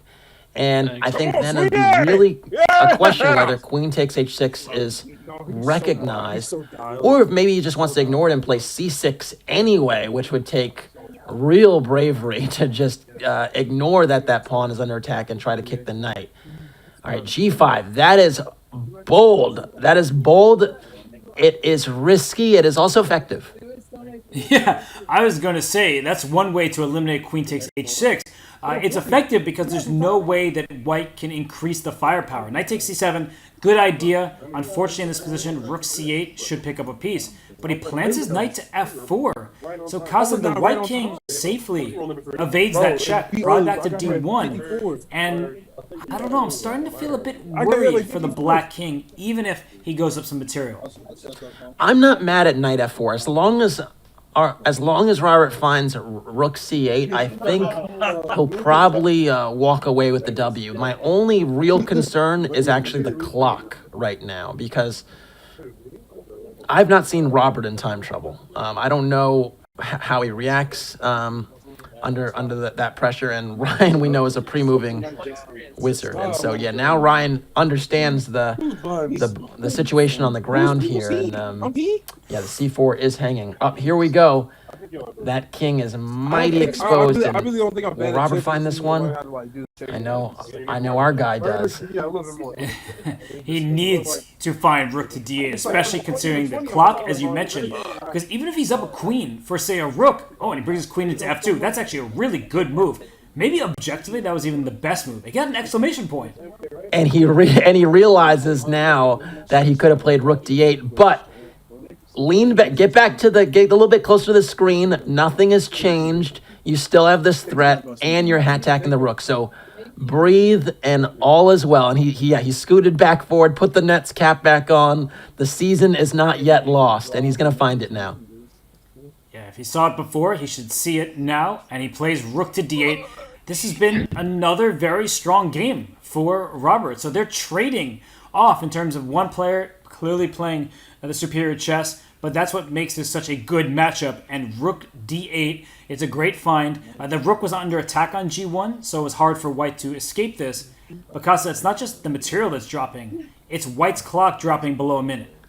And are we going to get a tiebreak in the final? Like, come on, like that is a finish if we've ever seen one. And this is what we like to call spite checks. Do not recapture that bishop with the rook. That's the only thing to me that would create some drama. If you recapture the bishop with your king, or if you just move your own king to h8, that's also very classy retreat. You're totally fine. You're totally fine. What a smart try, though. I have to give Ryan some credit. Bishop takes f7, hoping that the rook captured, because that rook would have been hanging. Queen takes h6. I would love to deliver it, but the queen is pinned, and now it's a free queen, and that should be that. Casa, can you say overtime? I clicked the wrong thing. I can. Now it's let's see how this game ends. And we got queen takes e1. Okay, very well. Check. Okay, we're gonna have an everything must go sale. Everything must go. So these pieces are coming off the board quickly, and a few more checks, and we'll probably get a checkmate. Or he'll just say, I see checkmate, and look for better. And this king on c5, it has just these two squares. It's running back and forth, but it has to be a mate in a couple turns. Where is it? He's going to take the knight, isn't he? Yeah, he is. He definitely is. Or not. He's going to mate on b4. Oh, he had us in the first half, not going to lie. Yeah, all right. Don't show me something here. There we go. Yeah, you're always a little bit worried when you get down to the last pawns that there might be a stalemate. But no, we have a tiebreak on our hands. Robert took that in the most clutch fashion. Really, just from the jump, got a very, very nice position and managed to hold on, even while Ryan was tricky and playing for the play on the G file. We have a tiebreak. This is very exciting. It is exciting indeed, as Magnus Carlsen looks on. He, again, would be proud of the way that Robert Sweeney is playing. He's fighting back. He was down 2-1, but he took that very important final game to send us into tiebreaks and overtime. So, hey, the fans, let's be honest, they didn't pay anything to watch the show, but now they get even more free chess as we see some of the other players, some of the other teammates. What's going on? Yeah, we had Some of the other guys now the matches are over, they can all kind of huddle around and see this, who's going to be the best of the Texas football team. And here we have Robert and Ryan going at it. Who you got? Well, I got the tiebreak format for everybody as I buy some time before picking a player. It's 3 minutes with 0 seconds added per move. No increment for these players. The player getting white will be determined by the accuracy of the previous 4 games. And if they're still tied, if they keep going at it, then the players will swap colors until somebody wins a game. So, Casa, before we get into who's going to win the match, who do you think, use your predictive cap, who do you think was more accurate between these two? Who is more accurate in terms of average move? I think I'd have to give it to Ryan, just because if it's based on the final, it would be Ryan, because I think Ryan, basically checkmated very quickly in the first game he beat Robert in. If it's for the entirety of the event, I think it's actually Robert. Yeah, and you are correct that in the final it has been Ryan. So Ryan will take the white pieces in this rubber match. This is for all the marbles. And look at the background, Casa. There are teammates joining them. They're intensely watching this matchup. And again, we see a pawn on h6 stopping any shenanigans on g5. And that's the bar went all the way up. e5 is hanging. e5 is hanging. And you can even do some fancy business on f7 if you are feeling frisky. But he was not feeling frisky. I think he was just feeling flustered by the time control. Only 3 minutes for the whole game. And the e5 pawn, once again, Casa, can be grabbed. And second time is the charm for Ryan Sanborn. Yeah, being asked to play with 2 minutes less on your clock than usual after having played all these 5-minute games is wild. So it's really going to be a time thing. And again, Ryan is really fast. So Black's going to, Robert's going to need to castle and try to, just get his pieces out. And that's going to probably give him his best chance. But so far, Ryan's in control. And this knight on e5 is under attack. You should bring it back. And that threatens a fork. And this is a pin. It's an opportunity for Robert. Does he see it? Huge moment. No, he doesn't. Right square, wrong piece, Casa. He goes for the direct attack on the queen, but he could have won it with a pin on the diagonal. Yeah, and honestly, given the time control, it still wouldn't have been over because you have to convert with not a lot of time. Ryan has a new lease on life, and he needs to make a decision quickly because he's just under 2 minutes now. I'd probably just bring that queen back to d3 and call it a day, and that's what Ryan does. Good move. Bishop takes e5, pawn takes, queen takes. That is Robert's idea. The issue is he is underdeveloped. That after queen takes e5, throw in a bishop f4, then a knight b5. I made a move by mistake, but Ryan spots it quickly. Casa, the queens may come off after queen d4 check, but that knight is about to land on a square like c7. I would trade the queens just because it would be harder to convert quickly. Now White has that chance to really jump on Black. So Black's got to castle pronto. Got to castle. And then try to just patch things up after that. G5. That is not going to be good news for the Black king, because when you castle, the king is going to be feeling the air in front of it. That pawn would like to step back. That is not allowed. And once more, knight b5, knight c7, direct access to the queen side with a royal fork of king, queen, and rook. Yeah, there's just a lot of concentration of White's pieces here in the center, and Black's are all on the back rank. And Joshua Carty told us going into this that Ryan had clutch, super clutch, and it seems like he's the one that's really pressing the issue now. Look at all of Black's pieces. Besides the queen, everyone is back at the starting blocks, and so now White has the opportunity to just jump all over Black's king. Go for rook to e1 check. The king goes to d8. Very important. The bishop slices across the position. There's no king escape on c7. He goes rook e1. Great start for him. After the king goes to f8. Casa, I'm already thinking about the move d6. D6. The rook f7. Just go for the Black king. There are no defenders around it. b3. All right, a little bit of what we like to call in chess prophylaxis, kind of a defensive, kind of preparatory move. Not needed, but it's so hard for black to move also that maybe Ryan is inviting queen g6. I was gonna say is inviting queen g6, and there that's the game right there, because that is a pin, and now it's checkmate in 1, and Ryan Sanborn has taken this match. He has. We saw the handshake between the players, some relief on his face, but Ryan Sanborn, the player you see on the screen in front of you, the punter for the Texas Longhorns, the former Stanford Cardinal. He is your winner of BlitzChamps Texas, and he earned it. Casa, that final game there, it was a blowout. It was a one-sided blitz, and he takes it home to beat his teammate, Robert Sweeney. Yeah, and it's so crazy because he basically got all his pieces in the game. Everything was playing. And even that move B3, which we were like, I don't know if you need that. I think he was setting up the mistake, which, is one of those things that is a really advanced idea where you play a move that feels like a pass just to give your opponent the opportunity to go wrong, and that's what happened. Great game, as you said. Every move with purpose. He understood the task ahead of him, and every move was a strong one. He took that pawn e5 the second time around, and you see his teammates, they're cheering him on. They're supporting their friend, and I think while Robert Sweeney entered the tournament as the highest rated, Ryan Sanborn, he earned that title, Casa, as we see the champions bracket. Yeah, I mean, shout out to Robert as well. Robert was really, really impressive throughout the event. Really didn't even lose a game until the finals. And then he just ran up into a buzzsaw right at the end. Sometimes it's not how you start, it's how you finish. And Ryan finished really, really well. The third place match, we didn't really spend too much time with that. Although Gabriel Lozano did take it 3-0.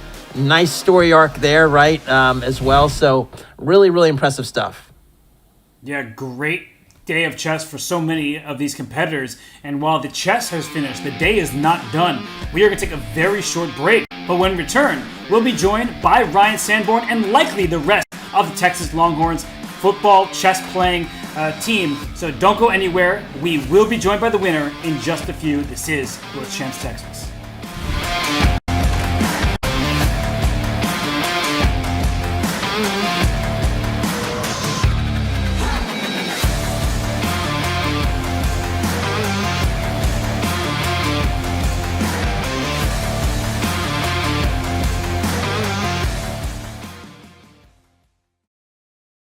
Love playing chess variants? Or just looking for something new? Join us for the Variants Community Series. Every 2 months, we'll be featuring a different variant in a series of events and competitions. Learn a new variant and compete against other players for prize money, or just play for fun. Look for community arenas, streamer arenas, and championship events. 6 weekly arena tournaments held every Thursday will be followed by a championship event with cash prizes, including a $1,000 first place prize. The third and final weekly arenas will be streamer arenas, featuring gifted subs as prizes. Win any of these events to qualify for the championship. The Variants Community Series kicks off on September 7th with King of the Hill, where the first to occupy the center wins the game. But getting checkmated still loses. And join the Variants Club today to learn more about upcoming events, how to participate, and much, much more. See you in the arena on Chess.com. This course is about white playing d4, all the tools you need to get an advantage with white and not be tricked early in the opening. Now, it has a really long, complicated name that I'm gonna mispronounce now, so you can make fun of me. Okay, don't make fun of me too much. I'm trying to help you here. It's called the Chelyabinsk variation, and I'm probably mispronouncing Chelyabinsk. That's why I call it the A6 Slav.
8 teammates enter the competition, but only one could end on top, and that is punter Ryan Sanborn. When all was said and done, he takes down Robert Sweeney in the championship bracket. Casa, it felt like a fair result given the level of play, and to everybody watching, we are joined by none other than Ryan Sanborn. So Ryan, congratulations. How are you feeling right now? Thank you, guys. I feel really good. I think this was a really fun event. I'm super thankful that chess.com was able to put it on for us, and just kind of getting all the guys on the team to kind of get into chess for the last couple months has been really fun. I mean, whether it's just like talking in the locker room or in the dining halls, we're always kind of just playing like daily games or blitz games. So I think it's been really good for our team and just really cool to see it all accumulate today. It was really cool to see you basically play a lot of the same openings and stuff throughout. It seemed like you had, a plan going in that you were going to play e4 with white and you were going to play this Italian style where you bring your bishop out to c4. And it felt like there was a lot of practice that went into today. Is that fair to say? Yeah, definitely. So we got some coaching in the last couple months, and that was something I definitely played a lot of. It was like Italian games, King Gambit's games were in there as well. And I just really wanted to try and play like super aggressive. That's kind of how I just like to play chess. Just love kind of going in there, trying to like sacrifice pieces, get brilliant moves. And so sometimes you got to kind of tone it down. But I mean, it's been really fun kind of learning some new openings and kind of getting to incorporate them here. And Ryan, you've had a journey as a football player. You're going from Stanford to Texas now, and we were joined by your former teammate, your friend Josh. He said that when I asked him, did he coach you? He said, no, when we were teammates, I just tried to let him learn by beating him over and over again. So what do you think about Josh's potential career as a chess coach? I mean, for me, I think it works really well. I'm a super competitive person, so whenever somebody will like beat me in a game, it kind of just becomes like a mission to get as good as I can, whether it's like ping pong, like we're just hanging out in the locker room playing pool, stuff like that, like golf, any sort of sport. I just love kind of the competitive aspect, and Josh has been beating me pretty much every single game we've played. It honestly started, we were out playing in Santa Barbara. They had like a big chess set in the ground, and one of our hotels, and since then, I mean, I think I maybe have beat him once. I honestly can't even say if I have, but I mean, it's been awesome having him. He was texting me between games too, just like giving me some advice on kind of how to play, what to do in some openings too. So it was really awesome to kind of have him in my corner. Wow, that is unbelievable feedback in real time in between rounds. What was it like playing in the final against a very, very worthy opponent? Robert, we were basically totally raving about his play throughout the event. I mean, he was also someone that was in crazy good form throughout, and he gave you a really tough fight. You guys are also in close proximity to each other while you're playing. What was that like? Yeah, I mean, it was pretty interesting. I would honestly say, like, I was more nervous in that last game than I have been, like, all year. And even the games before, too, I think there was one point where he thought he blundered a piece, and he kind of was like, oh, no. And I kind of looked around. I'm like, I don't know if he's, like, trying to trap me here. And I'm, like, looking for something. And he's like, wait, I didn't actually blunder it. So I know that wasn't exactly, like, what I expected here, but it was just a really good time. I mean, Robert's a really great player. I'm sure if we ran it back, it would be a very even series. He'd probably come out more on top than I do. But no, it was just really cool. I mean, we played a lot of really interesting games where there was just a lot of positions I hadn't really been in, whether it was like open king side and just trying to like move all my pieces around. Even the first game, he just had my king in a corner, just like trapped the entire time. And it felt like every move I made, I would just be losing somehow. But yeah, it was really fun. I had a really good time. There was some good competition all around here. Yeah, for sure. The competition was great, and you played great. And speaking of competition, while we had Josh on before, he kind of laid out a challenge. He said that he wants to see Stanford take on Texas. So I know you got your teammates, your guys around you. What do you say? Like, do you want to take down the Stanford Cardinal in a chess match? Yeah, we'll go for it. Yeah, get the guys together. We'll have a little. We'll have a yeah. We could. You the guys. But I think we'd love to have a challenge with them. All right, you heard it here first. They feel pretty good about their chances, and they wanna play against the Stanford team. We'll have to we'll have to make that happen. Yeah, I think so. I think it'll be a good time. Horns by a million. Horns by a million. I heard that. That's that would be a really fun match for you guys. And well, we had a lot of people watching, Ryan, and I think it's a very relevant question. Do you feel more pressure punting in front of a crowd or playing chess in front of a crowd?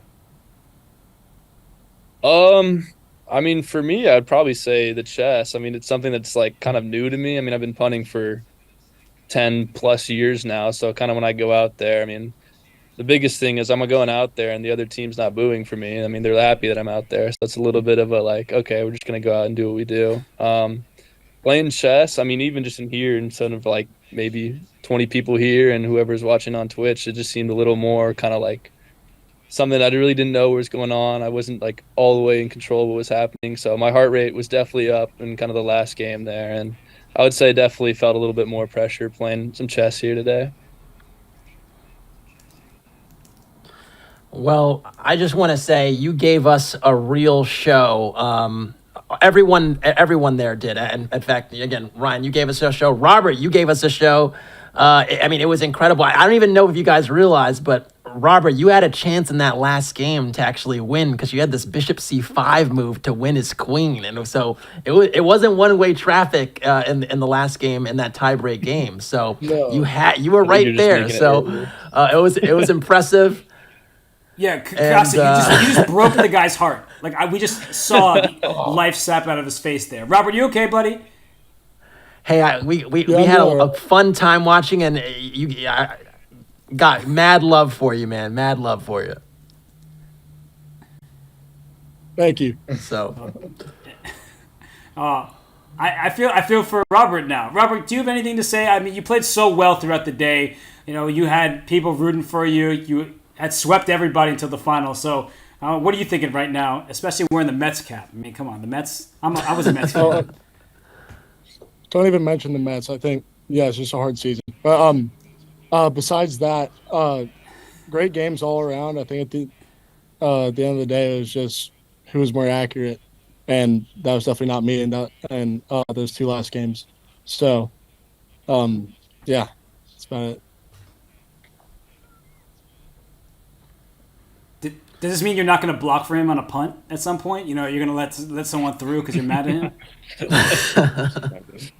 Maybe in practice. We'll see.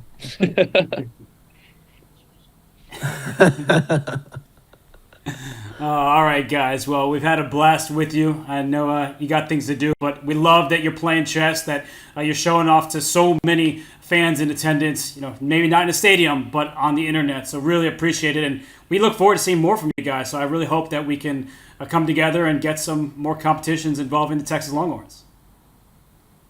Awesome. Yeah. Thank you guys so much. Thank you all. Thank you. Hook 'em. Thank you. Hook 'em. All right. All right. And you have your champion of the BlitzChamps Texas in Ryan Sandborn. Second place went to Robert Sweeney. It was a close call, Casa. We had some great matchups through and through, but as we were saying, it felt like it could have gone either way, but in the end, Ryan deserved to win the competition. Yeah, no doubt about it. Again, the games were really impressive. Folks got better as they moved to the tournament. And shout out also to Gabriel, who was flanking Ryan there, who actually won 3-0 in the third place match. So there was just a lot of really fun chess, impressive games. And yeah, this is what the BlitzChamps is about. You know, really fun to see guys who are, you know, masters in their craft, you know, step into another arena and show, you know, sort of the grit that got them to where they are in their main discipline. It's got to show that in another space. So it's really cool. We got to hear that from Ryan himself, saying that I learned by losing. I'm very competitive. I just wanted to beat the person who was beating me. So I think for these players, they do have a bit to learn, but they can take away something from today. And it's just great to have players from all over the world, from completely different disciplines, playing chess and showing off that they can play some brilliant moves, as we saw from Robert in the final. We saw two brilliant moves from him. So, Casa, Before I give you the floor for some final thoughts, I just want to ask the chat, where do you want BlitzChamps to go to next? What team do you want to see take part in the BlitzChamps? Come on, type away, let us know. And Casa, any final thoughts on today? Look, BlitzChamps is a really fun event. I enjoy commentating it. You get so many different players from all walks of life, essentially playing chess and being competitive in the same way they would be on the football field. And I think it's also a huge opportunity to bring folks together from all across the country. And it's really relatable, right? Like so often we are, watching, Hikaru, Magnus, and all these guys who are incredible players. And getting the relatable players as well is amazing. And for folks that are really interested in BlitzChamps, do join the BlitzChamps club, because we're basically creating a hub for football fans, for chess fans, and for the players that you saw on screen today to all come in one common place and essentially play against each other sometimes. And we're going to do some fun events in there down the line. So I really encourage folks to join the BlitzChamps community club. Yeah, use that command Blitz Club in the chat right now. I'm sure it's going to be spammed, but do join because there will be more events just like this. We promise you that. We had Chidobe Awuzie on, we had Josh Carty, players from the Cincinnati Bengals, the Stanford Cardinal, and of course, the Texas Longhorns. So, on behalf of Chess.com, it was a great day, another fantastic BlitzChamps, and we're going to say goodbye, but there is going to be more chess this week, so no more football players playing chess, but some great content creators, international masters, and a fun field ahead in the I Am Not a GM Speeches Championship. That starts in a couple days, but for now, we do say goodbye. Thank you so much for being here, and congrats again to Ryan Sanborn and the Texas Longhorns for making chess grow even more to a broader audience like yourselves. See you later, everybody. Welcome, Horns.